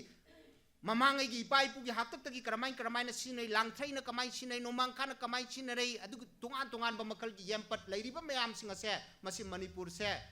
हार्बल मेडिसिन की हब नि बायोडाइवर्सिटी हब हाइरिसि मसी की हॉटस्पॉट अमनी हारिबा मफम सिगी पोट खुदिमक से इंडिजिनस की नॉलेज खुदिमक से ममांगै मतमदि कैदौई माइबना पांजिना सिनरबा अदुगुम मखल की हिदाक लांगथक्सिंग से ताकथोकप यादे सिदि सिदा हिदाक ने लोसनरमी हुजिकी इंडिजिनस नॉलेज सिस्टम हाइबसिगी मखाददि कैदौरे मपान थोंगदा फजबा IKS हाइबा ममिंग अमा थोलगा ड्रेन आउट तौननबगी मदुगी सुमतोकनबगी कुलुने लौबि याय मदुदना सुममगा कैदौरे हाइबा मतमदा हुजिक चथरिबनी बर्निंग ओइबा टॉपिक अमनी इंस्टीट्यूशन सिंग द बर्निंग ओइबा टॉपिक अमनी मसी सिंखलगा कैदौरे हाइबदा मसी से लौथोखरगा अखोइ इसादगी ई से सिंथोखरगा ई लीटर कया ई बोतल कया लौबा याय इसादगी डोनेट तौबा याय हाइबदो थीदना लोइनमक सिंथोखरगा अदुगुम्बा अखोइगी मखोइना सिना फममदा सिना गदौबगी मोंगदा चप मानना अखोइ कैदौरे इंडिजिनस नॉलेज सिंग से मसी जे अखोइगी खंग हैरे लारिक हैरे हाइदना लौजरिबा मियोइ सिंग से मसीदगी अपंगदा पंगना सही थाजा लगा हराव लगा मखोइदगी नॉलेज मैम से लौखलगा कैदौई हाइबा मतमदा मसे नॉलेज बैंक अमदा मणिपुर गिनी हाइदना मदुगुम मखल की ट्रेडमार्क अमगी मखादा अदुगुम मखल की मागी ngसाइगी टेक अमगी मखादा थंबीबसु ओइरोइदब मोंगदा ꯑꯩꯈꯣꯏꯒꯤ ꯃꯦꯟꯂꯦꯟꯗ ꯄꯨꯈꯤꯗꯕ ꯁꯦꯟꯇ꯭ꯔꯦꯂꯥꯏꯖ ꯑꯣꯏꯅ ꯄꯨꯈꯤꯗꯕ ꯑꯗꯨꯒ ꯃꯅꯤꯄꯨꯔꯒꯤ ꯑꯝꯇ ꯂꯩꯍꯧꯔꯣꯏꯗꯕ ꯂꯩꯍꯧꯗ꯭ꯔꯕ ꯃꯇꯨꯡꯗ ꯀꯩꯗꯧꯔꯦ ꯃꯁꯤꯗꯤ ꯏꯟꯗꯤꯌꯥꯒꯤꯅꯤ ꯃꯁꯤꯗꯤ ꯚꯥꯔꯠꯀꯤꯅꯤ ꯃꯗꯨꯗꯤ ꯁꯦꯟꯇ꯭ꯔꯦꯜꯒꯤꯅꯤ ꯍꯥꯏꯗꯅ ꯂꯣꯏ ꯊꯝꯈ꯭ꯔꯒ ꯃꯤꯅ ꯑꯩꯈꯣꯏꯗꯤ ꯆꯨꯍꯤ ꯂꯧꯊꯣꯛꯈ꯭ꯔꯕ ꯆꯨꯕꯥ ꯇꯥꯔꯦ ꯃꯔꯝ ꯑꯗꯨꯅ ꯑꯩꯈꯣꯏꯗꯤ ꯃꯩ ꯊꯥꯗꯣꯛꯈꯤꯕꯅ ꯐꯔꯦ ꯍꯥꯏꯗꯅ ꯏꯟꯊꯣꯔꯛꯀꯗꯕꯒꯤ ꯃꯃꯤꯁꯦ ꯑꯩꯈꯣꯏ ꯃꯩꯇꯩꯅ ꯆꯥꯎꯊꯣꯛꯆꯔꯤꯁꯤ ꯀꯔꯤꯗꯅꯣ ꯑꯩꯈꯣꯏꯒꯤ ꯀꯜꯆꯔꯗ ꯑꯩꯈꯣꯏ ꯃꯩꯇꯩꯅ ꯆꯥꯎꯊꯣꯛꯆꯔꯤꯁꯤ ꯀꯔꯤꯗꯅꯣ ꯑꯩꯈꯣꯏꯒꯤ ꯏꯁꯥꯒꯤ ꯁꯥꯗꯣꯡꯁꯤꯗ ꯅꯠꯇꯦ ꯑꯩꯒꯤ ꯏꯁꯥꯒꯤ ꯁꯥꯗꯣꯡ ꯑꯁꯤꯗ ꯅꯠꯇꯦ ꯑꯩꯒꯤ ꯏꯁꯥꯒꯤ ꯐꯤꯖꯤꯀꯦꯜ ꯐꯤꯆꯔ ꯑꯁꯤꯗ ꯅꯠꯇꯦ ꯀꯔꯤꯗꯅꯣ ꯑꯩꯈꯣꯏꯅ ꯆꯥꯎꯊꯣꯛꯆꯔꯤꯁꯦ ꯑꯩꯈꯣꯏꯒꯤ ꯏꯄꯥ ꯏꯄꯨꯅ ꯊꯝꯕꯤꯔꯝꯂꯕ ꯃꯃꯜ ꯅꯥꯏꯗ꯭ꯔꯕ ꯑꯗꯨꯒꯨꯝꯕ ꯃꯈꯜꯒꯤ ꯀꯜꯆꯔꯒꯤ ꯏꯂꯦꯃꯦꯟꯁꯤꯡ ꯑꯁꯤꯗꯅꯤ ꯑꯩꯈꯣꯏꯒꯤ ꯄꯨꯋꯥꯔꯤ ꯑꯁꯤꯗꯅꯤ ꯑꯁꯤꯒꯨꯝꯕꯁꯤꯡ ꯑꯁꯦ ꯂꯣꯏꯅꯃꯛ ꯂꯧꯊꯣꯛꯄꯤꯈ꯭ꯔꯒꯗꯤ ꯑꯩꯈꯣꯏꯁꯦ ꯁꯤꯔꯁꯨ ꯌꯥꯔꯦ ꯑꯩꯈꯣꯏꯁꯦ ꯀꯔꯤ ꯑꯣꯜꯂꯦ ꯆꯨꯍꯤꯡ ꯁꯨꯝꯕꯅ ꯍꯟꯖꯟꯅ ꯁꯨꯝꯈ꯭ꯔꯕ ꯀꯣꯂꯨꯗ ꯆꯨꯝꯈ꯭ꯔꯕ ꯑꯗꯨꯒꯨꯝꯕ ꯃꯈꯜꯒꯤ ꯃꯄꯪ ꯃꯍꯤ ꯑꯃꯠꯇ ꯌꯥꯎꯗ꯭ꯔꯕ ꯆꯨꯕꯥꯗꯣ ꯃꯩ ꯊꯥꯕꯗ ꯒ꯭ꯔꯣꯡ ꯒ꯭ꯔꯣꯡ ꯆꯥꯛꯇ꯭ꯔꯕ ꯆꯨꯕꯥꯗꯣ ꯑꯗꯨꯗꯨꯒ ꯆꯞ ꯃꯥꯟꯅꯅ ꯂꯩꯍꯧꯔꯒꯅꯤ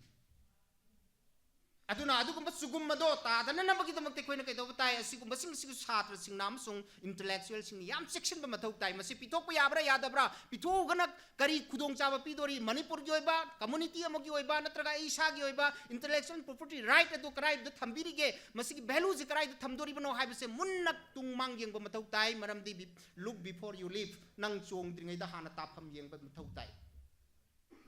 ꯋꯦꯞ ꯑꯃꯈꯛ ꯂꯥꯛꯑꯒ ꯋꯦꯞꯇꯨꯗ ꯑꯩꯈꯣꯏꯅ ꯍꯔꯥꯎꯗꯅ ꯏꯊꯛꯇꯨꯗ ꯏꯊꯛ ꯑꯃ ꯂꯥꯛꯑꯦ ꯃꯁꯤꯗ ꯌꯥꯎꯍꯧꯒꯗꯕꯅꯤ ꯍꯥꯏꯗꯅ ꯃꯥꯡꯖꯤꯟ ꯊꯥꯕꯒꯤ ꯋꯥꯈꯜꯁꯦ ꯑꯐꯕ ꯊꯕꯛꯇꯗꯤ ꯐꯩ ꯂꯥꯡ ꯊꯥꯛꯑꯒ ꯊꯝꯕ ꯑꯃꯗꯗꯤ ꯃꯥꯡꯖꯤꯜ ꯊꯥꯅ ꯂꯥꯡꯅ ꯁꯧ ꯁꯥꯅ ꯊꯥꯛꯑꯕ ꯑꯗꯨꯒꯨꯝꯕ ꯂꯝꯕꯤꯗꯨꯗꯗꯤ ꯃꯥꯡꯖꯤꯟ ꯊꯥꯕꯒꯤ ꯊꯕꯛꯁꯦ ꯇꯧꯔꯣꯏꯗꯕꯅꯤ ꯑꯩꯈꯣꯏꯅ ꯍꯧꯖꯤꯛ ꯂꯩꯔꯤꯕ ꯇ꯭ꯔꯦꯟ ꯑꯁꯤꯗꯗꯤ ꯃꯅꯤꯄꯨꯔ ꯈꯨꯟꯅꯥꯏ ꯑꯁꯦ ꯃꯁꯤꯗꯩꯗ ꯊꯣꯏꯗꯣꯛꯅ ꯃꯩꯇꯩ ꯍꯥꯏꯕ ꯈꯨꯟꯅꯥꯏ ꯑꯁꯦ ꯃꯁꯤ ꯃꯨꯠꯄ ꯌꯥꯕꯒꯤ ꯐꯤꯕꯝꯗ ꯃꯨꯠꯊꯠꯂꯒꯦ ꯃꯔꯨ ꯐꯪꯅ ꯀꯦꯝꯅ ꯅꯣꯏꯍꯠꯈ꯭ꯔꯒꯦ ꯇꯛꯈꯥꯏꯈ꯭ꯔꯒꯦ ꯍꯥꯏꯕꯒꯤ ꯐꯤꯕꯝ ꯃꯥꯟꯕ ꯃꯑꯣꯡ ꯑꯃꯗ ꯆꯪꯁꯤꯜꯂꯛꯄꯅꯤꯅ ꯑꯩꯈꯣꯏ ꯈꯨꯗꯤꯡꯃꯛꯅ ꯏꯟꯇꯦꯂꯦꯛꯆꯨꯑꯦꯜ ꯑꯣꯏꯕ ꯃꯥꯏꯀꯩꯗ ꯆꯪꯕ ꯃꯇꯝꯗꯁꯨ ꯌꯥꯝ ꯆꯦꯛꯁꯤꯟꯕ ꯃꯊꯧ ꯇꯥꯏ ꯑꯗꯨꯅ ꯏꯖꯨꯀꯦꯁꯟ ꯍꯥꯏꯕꯁꯦ ꯏꯖꯨꯀꯦꯁꯟꯁꯤꯗ ꯀꯩꯗꯧꯔꯦ ꯑꯩꯒꯤ ꯏꯆꯥꯁꯤꯡ ꯑꯁꯤꯅ ꯉꯁꯤꯗꯤ ꯃꯅꯤꯄꯨꯔ ꯌꯨꯅꯤꯚꯔꯁꯤꯇꯤꯗ ꯍꯧꯖꯤꯛ ꯂꯩꯔꯤꯕ ꯑꯩꯈꯣꯏꯒꯤ PhD की thesis dissertation लूदा लूरागा चेक्ता चेक्सिलगा PhD thesis dissertation सिंगदुदनी बेस तौरगा मधुकी वाखलोन सिंगदुदनी मणिपुर की दिसिनी मैतै की दिसिनी पांगन की मैतै पांगन की दिसिनी हाइदना अदुगुम्बा सिंगसुदि हेंजन्नदना ओ मोइगी हिस्ट्री से स्माइल है रिटोर्टेड हिस्ट्री हाइदना सेमजन साजनबा मोंगी कनागुम्बा कुकी ओइबि याय अमो ओइबि याय मदुना सेमजन साजनबा मखलगी अदुगुम्बा मखलगी हिस्ट्री एमा सुडो हिस्ट्री एमा सेमबा यारक्तननबगी रिफरेंस लौबम जे करीनो ओय हाइबा मतमदा थेसिस डिसर्टेशन सिंगसिना ओय आई खगना आई ओपिनियन अमदा इबा लाइरिक तुदगी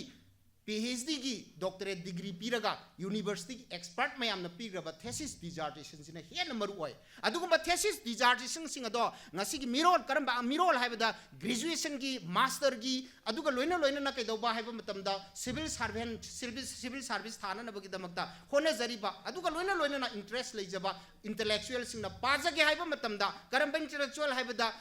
ngasi की हारिबा हुजिक्ति मितै मेयकता सही तरुक फेस तरुक से मितै मेयक सिदा MA पुथोखरे PhD मितै मेयकता PhD हुजिक पुथोरकदबगी ngaidana leire सिगी फिबम असिदा हौजिक फावबदा मणिपुर यूनिवर्सिटी अमसुंग तोंगान तोंगान बे इंस्टीट्यूशन की लाइब्रेरी द लेरिबा मणिपुरी लोन द इबा लाइरिक सिंग असे मसी मितै मेयकता फंगदबसे मसिदैदा आइगिदी राइट टू एजुकेशन हाइदना आइना एजुकेशन तौगे हाइ तारगदी आइना आइबु चाक चारो लाओ हाइना बाटोन तौरक तारगदी इनवाइटेशन तौरक तारगदी आइगी चाकलुक पीरो हाइबम थोकपनेबा चाक चारो न बाटोन तौरगा चाकलुक सु पीदे मदुदा फम्मगा चगुम चनाई खरा चारगा MA पास तौनीना खल्लिबा इसासा नखोई चगुम चनाई चाबतो चाकलुक असेंगबदो चाबियो मरमदुना मास्टर की हुजिक खोई हारिबा डिसर्टेशन की PhD की लाइरिक सिंग असे मसी थेसिस सिंग असे मणिपुरी दा खोई करम मणिपुरी मितै मेक सिदा ओंथोगा फंगंदबा तारगदी मणिपुर यूनिवर्सिटी की हारिबा अतोपा खोई कॉलेज की इंस्टीट्यूशन की लाइब्रेरी दा थेसिस डिसर्टेशन अमसुंग रेफरेंस बुक थमीबा सिंग असे मणिपुरी की ओइनदी क्लोज तौबा मतम ओइत्रिब्रा फंगजु फंगबा कानजु काना दबा फंगजु फंगरोय दबा अदुगा थेलगदी थंबा थेसिस नेमदी दुम खंगबा अदुगा रेफरेंस बुक नेदी दुम खनबा अदुगी कलम दा उपु अलमीरा दुदा सोना थंबा अदु एदिकदी चाक लामबा इंगोंदा ngसाइगी अखोइगी अहाव एंजांग दो ग्लास मनुंग दो थमगा लेनबा ताद्राने अदुना मरम ओरगा असिगुम लेनबा सिदि कैदोबा ताई नखोइ थौना लेरबा नहासिंग महै तमीबसिंग ग्रेजुएशन अमसुंग मास्टर के अंगांग सिंग असिना लेनरीबसिंग अदुदी पुथोपिरो कराइदनो म्यूजियम दर कराइदनो अम थमग्रो आर्काइव्स दर कइनो थंबिग्रो अखोइना सिनरोइदबसी हाइबसे सही मंगा सुरे तरुक सुरे मास्टर पुथोकिबा हौजिक फाबुसिदा तुमिन्ना लैबा मबुक मपाउ ख्वाइदगी फबा मुटखिगदोरबा महिरोइसिंगी मनुंगदा मणिपुरदा लैबा नहासिंग महिरोइसिंग सिसु अमने मसाना मसागी ममंग थीरबा मसाना मसागी मंगफम थीरगा मुटखिगदोरबा सिगी मंगफम थीरगा मुटखिगदबसे मसिदगी कन्ननबगिदमक इसाबु कंजननबगिदमकता कनाना लाउरी गंभीर सिंहागी अदुगुंबा मागी लैखिदबगी ngasi 9 January asina अखोई खुंताक लांसीबा हायरगा जियोग्राफिकली खुंताक लांसीबा खक नते इंटेलेक्चुअली खुंताक लांसीबा इंटेलेक्चुअल डिवास्टेशन हाइबा मगा कल्चरल डिवास्टेशन हाइबा मगा अनिसु मथौ तारिबा इंटेलेक्चुअल एमसुम कल्चरल डिवास्टेशन थोए मरम दि कइनो हाबदा लुहोंगबदा अदुदा अदा छेरान तुरान तौबा मयाम से ngasi ama tawi phui chai aduga ware hayeng ama muk lai hangchit ama muk lai culture की cultural devastation, amasung intellectual devastation, not only sikatana historical devastation. Moirangi INA Netaji Subhash Chandra Bose की अदुगुंबा INA की जिदेदा मोइरांग से कर्म मतमदा 1944 की मतमदा 1945 ते Indian independence 1949 the मार्च तौदुनी मणिपुर ना भारत तिंदुनी 1949 की ममांग 44 की मतमदा जुंगी बादु को मकल की मागी INA की फ्लैग दो मधु जुंगी ब मफम जुदेदा ऑन द इंडियन सॉइल ना मागी पेडेस्टल हुजिक नेताजी की मूर्ति सारी दु की फंबाक तु की मखा दुदेदा on the Indian soil India की सॉइल द याला ना मचुंग की फिरान चिंकट की बनी हाब दु सुमरो मतम तो इंडिया ओरब्रो मणिपुर सिबो अदुरगदी हिस्ट्री सु कैदौरे हैब मतमदा हिस्ट्री सु डिवास्टेशन तौखरे 1891 एंग्लो मणिपुरी वार ब्रिटिश कैंडिडेट थंगाल फासी तौदना फासी की अखोई की सगाई द काखिबो सिंग दो इंडियन इंडिपेंडेंस मूवमेंट दा यामना चाउना थौदांग लौखिबा दुगुम मखल की हेरो ngaतनी इंडियन की नेशनल मूवमेंट की हेरो नि हाइजलागदी फरक ताद्रो हौजिक education da madu masing do retorted history de sheran turan ba ai gi ipa karam ba ipa khudai se laga lei da ba ipa do mongpham da ki kothora ga longri se se laga hojik se mimang da lena gi habri yaroi khudai set ki badu di khudai adum set piu 1949 ki matung da merger agreement ki matung da longri set pai koi se longri adum selo ka su kai de 1949 ki mamang da khudai set ki badu longri se laga puthok ke na khun ba taragadi maha badmas hai badu koi su oigani soidana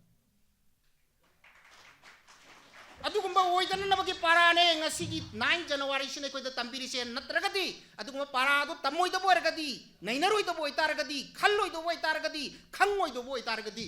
ngasi candle थाली बसे पैसा से पामुद्रा ngasi की function सिन बदा press club असि की पैसा free बदो पामुद्रा ngasi की फंक्शन सिन ब मतमदा मियाम मियोइ चाम मुकी मतम मंगली से पामुद्रा पामुबा मयाम से लेबाक की निखलगा लोइनमक सैक्रिफाइस तौनी लेबाक की दमक निखलगा सैक्रिफाइस तौब तारगदी लेबाक की दमक निखलगा इसागी कानबो ओइजबदो थादोगा लेबाक की दनी किदम दंगनी खाइन खलगा थबक तौब सुमदबरा CSO हारगा सिविल सोसाइटी ऑर्गेनाइजेशन हारगा असिगी मनुंग द स्टूडेंट ऑर्गेनाइजेशन सु यावरी अदु हारगा CSO सिविल सोसाइटी ऑर्गेनाइजेशन न हाइगदबदा थिका तौबा आइगी कानब खरा थबक खरा फंगौबा मिंग चनबगे अदु फंगौबा आदा फंगौबा पैसा खरा फंगौबा अदुकी वाखल द मंत्री दु द MLA दु द दु वानोम थनोम मगा अदुकी वाखल दु द खल तारगदी CSO हाइबा एब्रिविएशन से एब्रिविएट तौरप मतमदा सिविल सोसाइटी ऑर्गेनाइजेशन हाइदा बिदा कॉन्ट्रैक्टर सोसाइटी ऑर्गेनाइजेशन हाइबी बन चुमोइद्रा खुशी याम हांगमन ग्रे लंकाना माइथ्री ग्रीसे रामचंद्र की अयोध्या की रामचंद्र निंगथौ की मखादा लंकाना माइथ्री की बसे लंकाना सोनमन बै नती रावण सोनमन बै नती कनाना सोनमन बै नो कनाना कनमन बै नो राम न कनमन बै सु नती राम ना सायोन ओइरु बै सु नती करी की दमक नो हाइबा मतमदा बिभीषण ना मागी मसागी मजाती की इमांग ओइना खुरक इन लाई सागी बदगी थोकपने हाइबसु कोइ खंगदबनी हारिबा बिभीषण से मणिपुर दा लेरिबा पॉलिटिकल हुजिक लेरिबा मोय हुमफुजी के मनुंग दा बिभीषण से 90% जावरे अदुगुमा बिभीषण सिंग दो मतम चाना लंका कन गय तारगदी मणिपुर कन गय तारगदी बिभीषण फादोगा मंगक मेलगा लोइसनबा मथौ तारी हुजिक सी नत्रगदी लंका मा तुंगिनी लंका लिसिंग लिसिंग हुजिक तुंगदबगी थौरांग तौदन लई मदुगी मनुंगदा मणिपुर हारिबा लंका सिसु यावरबनी अखोई सेक्शन बा मथौ ताई अखोई सेक्शन लौद्रगदी अखोई तुंगदा याम साथिना अवाब लाकनी डिलिमिटेशन करीगी delimitation NRC based on 1951 base year 1949 the merge tobani 1949 to dagi 51 chahi ani su thabire 1951 the base year warga NRC National Register of Citizenship NRC ana tawrakan da natro aikoina hariba delimitation tawdise delimitation tawtaragadi akoi gi Manipur gi hujik lairiba seat nifu is to 20 singi da kun aduga tam gi da nifu harise akoini amna pukchan pikpagi nate loina maksu logjoko 60 mak humpu mak logjako aduba kathokpa thongna laiba Manipur sibu mama laibang ne khanba aduga mamioi thoglo Manipur si kallo mama laibang ni khallaga mitai haiba jato loina mak sijagre koi Manipur bu nungsi ba midi di thoglo mitai sijagrage mitai muchagrage Manipur bu thugairaga Greater Nagaland mai thire husi amuk thugairaga Nagalim koi gi uziki Greater Mizoram or natragana koi gi Jalengam karamba makal gi adugumba miyoi singa do maitai do itaragasu Manipur thugai gi na khalakpa maitai adudi maitai masanate Manipur masanate Manipur thugai gi khalakpa maitai pangal Manipur thugai gi khalakpa adugumba ngasai sokol makoi na naga na kaujaba naga di nattabasing aduga Manipur thugai gi khalakpa makoi na kuki na kaujaba kuki di nattabasing do Manipur masam tanati makoi singa do Manipur gi maru phang na mangan gi gadabane makoi tu ki damak ta kai dauri haba matam da makoi sayen ngayen laga yelani kauna laga kai dawi ani tu wara ba matam da pumnan chatpa yel haba di mai thira ba yen do pumnan chatpa kaure madu horen khang thang ka laga sagi doi pumnan chatta ba yen do hingau ba pumnan chatka do ba yen du da kai dawi haba matam da yelam pumnan chat loi da ba yela do phajan baraga makhong makut punjin biraga kauthatlan bane ba pumnan chatcharui do bane ba khoi se aduda khong khut punjil laga kauthatlan le ba adubu kauthatlan ba se khong khut thadok pataragasu akhoi di jela dum oiri ba jel oiroi gi hai taragadi ka do tai mi oi gi hai taragadi ai khoi na kauri ba do ai khoi khumu asang ba pali ba yen gi makhong da pali ba khumu do matuna kauri ba do mayok na ba da lairi ba yek na ba narco terrorist oiri ba yen adu da natte ba khoi na kaw da badi paisa thanaraga nok tana aram siar da phammi bu da paisal laga mami tu da yunga da bane bani khumu do Madoi koi ngamde ngasi bhawda kanana no proxy war natro hujik si conspiracy theory natro narco terrorist poppy planter maming tola ga head speech tongan ba community gi marakta matu da sauna ba aigi naw nu pa ga aiga saunari ba se kanana tholi ba no aigi imai pa dun thon ba natro aigi imai pa dun wayen gadam natro nangi na sini noini henjan na ba yade nangi kana somda layu aduga yum masigi ingkhol asidi thugai be yaroi aigi namana pa ai koi ani na leiri ba makai di yum masigi ingkhol se setok na ba yaroi tongan chana ra basu na koi tongan mapam thongna gi diai setok na ba dismya yaroi masi se mama mapa mo ina wayen ga da ba se mama mapa duna yekna bo er patar gati mama mapa duna yekna ro tak tei aigi pa duna aigi yekna bo ra bai bo hat na bo na ta di baba ai bo hat piro yajare na hang na pokpani na haiduna i ngak thing ga tori pranda traga baba adu di yaroi nahak se gi yekna bo olabani ngasi dagi haiduna baba duga mamaga mapaga masaga thang paina kiba mapa masa hana kiba adu lan pham yam lai khrena adu lan pham do ngasi ekhoi mayam petrebe gi history da koi gi mongol gi history da tongan ba history sing si da koi nu gi tar ga ju Manipur gi history da di ngasi gi 21st century asi da di kai dawi haiba matam da asiguma makal gi pa karam bai pa sa wala bai pa karam bai pa ai gi yekna bo wala bai pa se sibu amuktang thina amuktang chaige haiba gi wakhal laman khumge laman chingge haiba gi wakhal se ai koi gi wakhal supok po ya de asigumba sa wala ba dum bai pa se masi subu makhong ko laga soron therapy tawdana da leiba se hakmal le adu hujik ngairi January gi tarik adu da 26 January gi mamang da ai koi gi leingak shambirani ai koi na thagat kiba mihut makoi se adu ma makal gi adha mora hoina na bagi da mak thagat kibra kari gi makoi na sembi dorino akoi sana semja bana tro akoi na khanja gi bana mihu na tro akoi moi koi na duk yam na pang dri bado maduda ngasi gi thoram se pang thok pada government की ओइना पांगथोदी मखोय dice तक लेंचलमगनी आधा Morana dice कारमगनी तवहिदब थबक ngakni yang haidraba thobak ngakni kunai asigi saktam mase aduki matik chokthari basidi ge koina kan ge hai taragadi kaido tai adugumba thauna laitraba praja di lairedana praja aikoi ki praja oiroidoba praja oibada ki tanthok ki doraba ideal citizenship ki philosophy da ki tanthok ki doraba adu marginalize tawgodoroba mioi sing ado madu dubo aikoina phamenda paisa khara ki damakta mikaraga lupa lising manga pi tara pi vote ki matamda haidana madu ta mikaraga isagi right yonthok chabadi tokro isagi right to di yon gera short gera manghan gera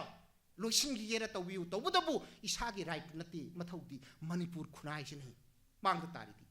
isagi right mangja kisnu ai gi right mangja kisnu ai ju sija kisnu izat su mangja kisnu tawudabu ai gi izat pana manga basu leibak sidi mang biaro iramda masidi mang biaroi manipur sana leibang mang biaroi manipur sana leibang mang danana bagi dam ta kaido tai akhoi aduguma makhal gi mioi sing ado maduda vote piroi dabani paisa logtho kaisu kaite lising tara pirpa kun pirpa logtho moina nataba pambaina tan gi paisa sing ado logtho kada bani aduga thamoi manung dadi kaido batai matang adu dadi hang tawraga ai vote sing pi dabatai aduguma makhal gi mupa makhak chatta targadi kana gumana hai paisa loru bagini democracy have karamaina defined to by the government of the government and for the by the people of the people and for the people miyam gi damakta ne democracy si ai amana sir ai vote karai se kai gi damakta no haiba matamda sahi manga gi lupa lising manga pikraga sahi manga do ai gi praja sing adu minai do no vote ke haiba gi damakta nati ai na vote karak pase ai na vote thokadoi ne thokle aduga vote thokadoi ne tholaga ai jibu free da kaya bro yaroi praja gi seba to gutai miyam gi seba to gen tholak taragadi pangal no orabasu thauna no orabasu paisa no orabasu miyam gi seba to gutai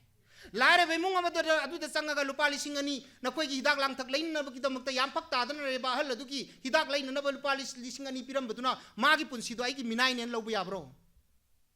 madugumba makhal gi helping hand thamoi manungda mateng pangbu wakhal leibadune social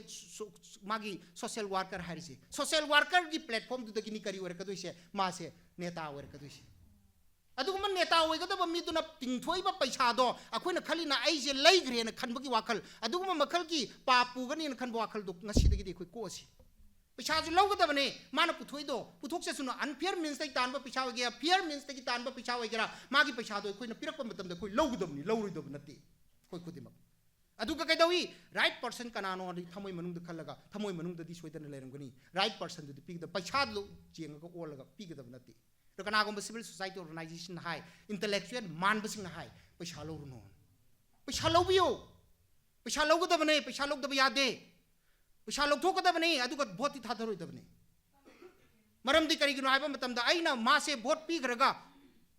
by the people haise miyam na khanbani kana karigi damakta miyam gi thabak tawna na bagi damakta for the people like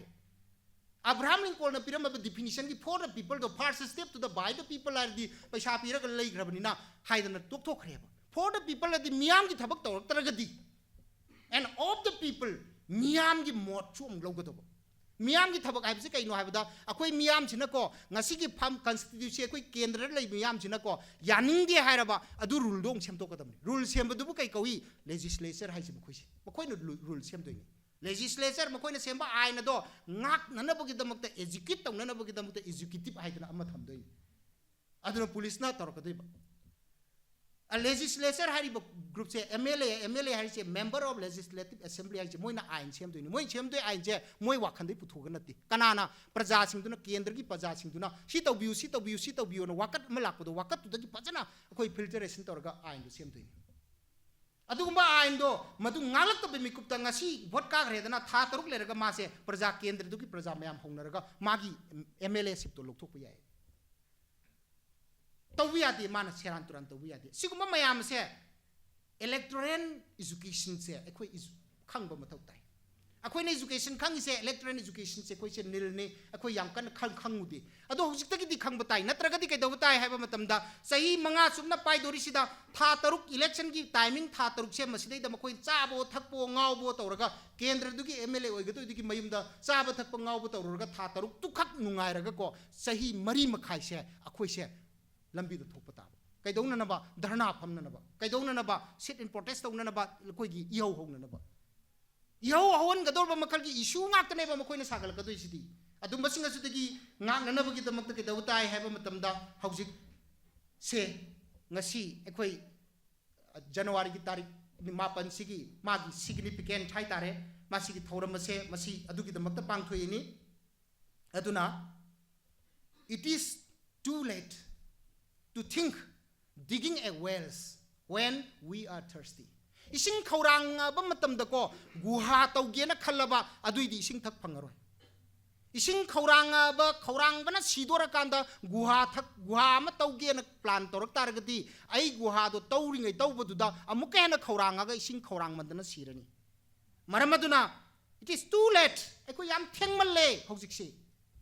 अकोई Singh खौरांग बदो सीगदबगी फिबम मदो you're मतांग सिदा गुहा तौगे ना खनबबाव खंद्री कोई गुहा तौगे गुहा म तौगे सिंग खोंग म सेमगे हाइबगी वाखल बौ खंदबा मणिपुर मसा सिंग से मसीसी यामना नुंगाइना असिगुमा मखलगी नुमित क्या पालन तौबा celebration thousands of celebration pangtho ga harau na ipa ipu sumaina lerami ekoi gi ipa ipu sumaina lerami akoi na muk ipa ipu makoi gi tungda horak libasing gi mapa mapu oigani haibadi wakan khandre akoi gi ipa ipu mamang gi do chingtok tana history do madu gi thoram pangtok pada da sahi magi numit chahum pu mangana pangtok pada loiba khampan naidre na pongjaraga pongaga akoi gi hawai pong hawai na uyan manungda magi mapunsi loi haibagi matawgumna punsi loi dana nabagi damakta wakhan khanba ngasi dagi hauraji haibu wafam asi thamjaraga matang asi ten sinsari puni maikai dagi aduki mati wakhal losing oiba yaraba loinana hoji mak leibag asida awaba taduna leiriba kogi paliba lenga gasina kayam na mitjeng changbi dage haibuna chingba adugumba tungan ba fajarba wakhalon mayam ma thambirami haiba ozana takbikhiba thambikhiba wafam sing aduda ikoina phaba chumba lambi sing da satpa taragadi wakhalon sing adubu lopsing biba taragadi nongmadi soidana iramda masibusu awanba mati lakani haiba wafam si thamjari loinana thorom asigi makha satajara poina koigi sinja langjare sing maikai dagi ngasigi phambaki leitengda leiting oina lengkat piriba oja singi mapamda chamba kudolam tang adol tamsage an boina koigi minguna kachara bada bazara je tujam bagi mapam da kudol tamsage aduga kudol pon asibu bibi na bagi damakta kochari ai yamba Rikesh Mangang Vice President Federal Student Organization Kanglipa Peso yamba usul lekat na bahasa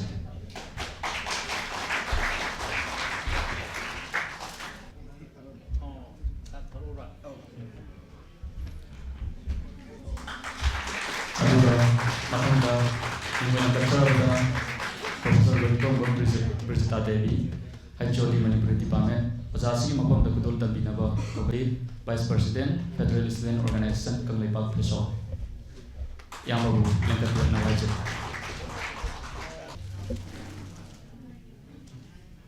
Aduga, Matanda,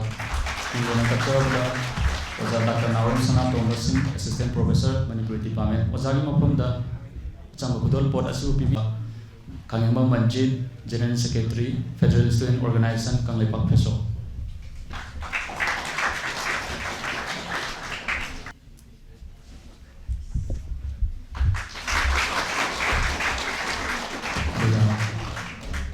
Matanda, Pesoki, Pondokudol Tambinaba, Kokachake, Maru, Anand Rajkumar,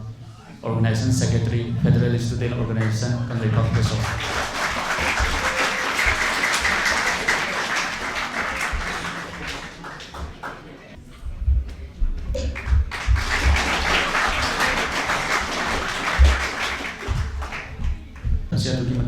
yang sangat okre, aduga formasi lo selap pagi arwai boina formasi ke mari lenana warot bibi na bagi damakta kausin jage aji yamba minggu nang kacara pada Kanguzam Amarjit President Federal Student Organization Kanglipak Peso yamba bu formasi ke mari lenana wabam kera dan tambina bahajir.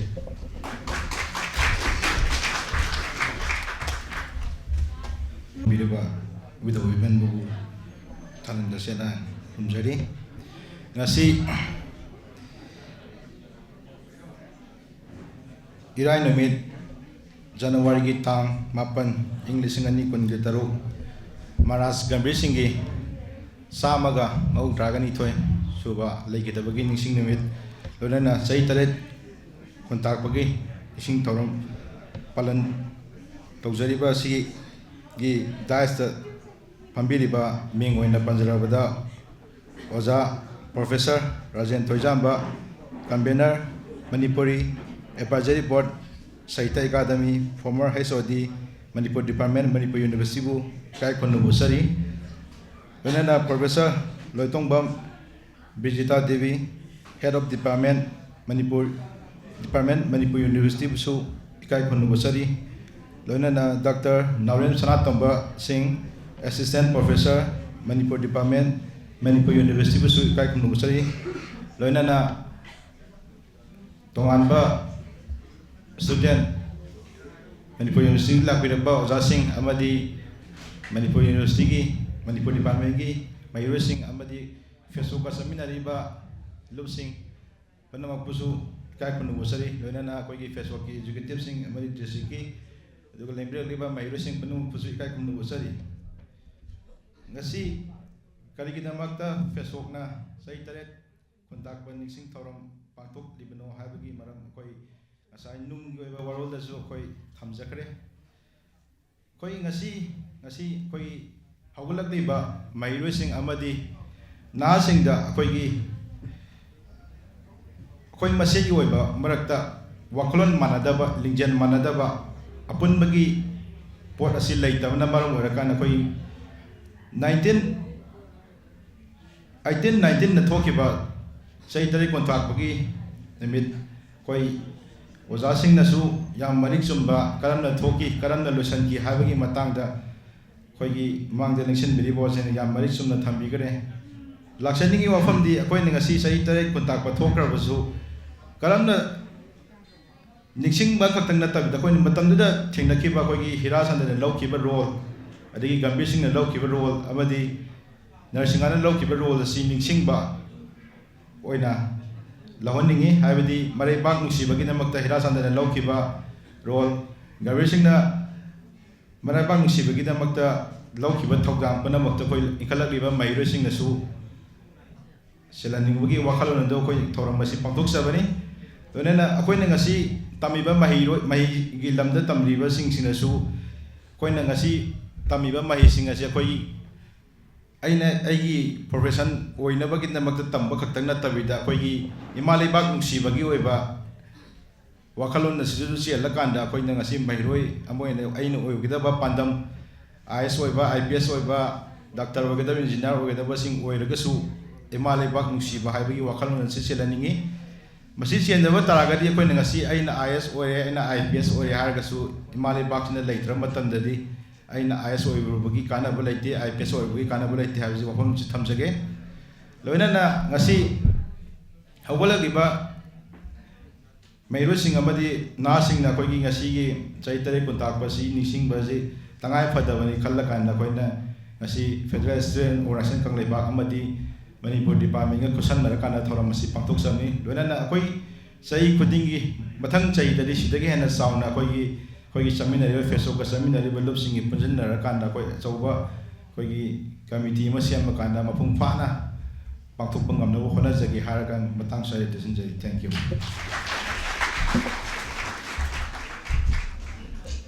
Takachari agi ma yamba Kangujam Amarjin President Federal Student Organization Kangipa Pesokpo amal yamla ba wahai khara thambira pangidamata mukan takachari loinana thoramasi losilakpaga iroinana thagat warol bibi na bagidamata kausin jage agi maru mocha kumujam class representative Manipuri Department lengkat piraknawa ajay thoramasibu pangthokpada saruk yabinaba haijaruba mangda lengchen biriba agi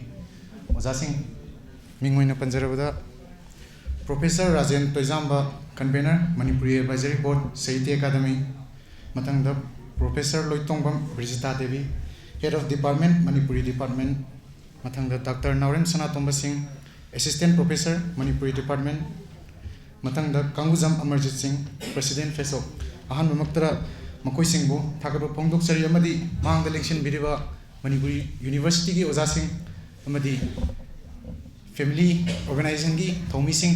ꯐꯦꯁꯣꯛꯀꯤ ꯊꯧꯃꯤꯁꯤꯡ ꯑꯃꯗꯤ ꯃꯅꯤꯄꯨꯔ ꯌꯨꯅꯤꯚꯔꯁꯤꯇꯤꯒꯤ ꯁ꯭ꯀꯣꯂꯔꯁꯤꯡ ꯁꯥꯇ꯭ꯔꯁꯤꯡ ꯑꯃꯗꯤ ꯑꯇꯣꯞꯄ school ꯀꯣꯂꯦꯖꯇꯒꯤ ꯂꯥꯛꯄꯤꯔꯤꯕ ꯏꯆꯤꯜ ꯏꯅꯥꯎ ꯄꯨꯝꯅꯃꯛꯄꯨ ꯊꯧꯔꯝ ꯑꯁꯤꯕꯨ ꯃꯄꯨꯡ ꯐꯥꯅ ꯄꯥꯡꯊꯣꯛꯄꯗ ꯁꯔꯨꯛ ꯌꯥꯕꯤꯕꯒꯤꯗꯃꯛꯇ ꯊꯥꯒꯠꯄ ꯐꯣꯡꯗꯣꯛꯆꯔꯤ ꯑꯔꯣꯏꯕ ꯑꯣꯏꯅ ꯉꯁꯤꯒꯤ ꯄ꯭ꯔꯤꯟ ꯑꯦꯟ ꯏꯂꯦꯛꯇ꯭ꯔꯣꯅꯤꯛꯁ ꯃꯦꯗꯤꯌꯥꯒꯤ ꯏꯆꯤꯜ ꯏꯅꯥꯎꯁꯤꯡꯕꯨꯁꯨ ꯊꯥꯒꯠꯄ ꯐꯣꯡꯗꯣꯛꯆꯔꯤ ꯑꯗꯨꯒ ꯉꯁꯤ ꯐꯪꯁꯟ ꯊꯧꯔꯝ ꯑꯁꯤ ꯄꯥꯡꯊꯣꯛꯄꯗ ꯍꯣꯜ ꯑꯁꯤꯕꯨ ꯁꯤꯖꯤꯟꯅꯕꯒꯤ ꯑꯌꯥꯕ ꯄꯤꯕꯤꯔꯤꯕ ꯄ꯭रेस क्लब की ऑथोरिटीसिंगबुसु थागतप फोंदोक्चरी मसी हारगा मतंग असिदा आइगी थागत वारो लोसिनजगे पुनमबु थागतचरी मतंग असिदा लोसिनजरे लेंगिरब एबा क्वाइत्राबु मुकना कायकुना बुलना इकोमन कुनजरे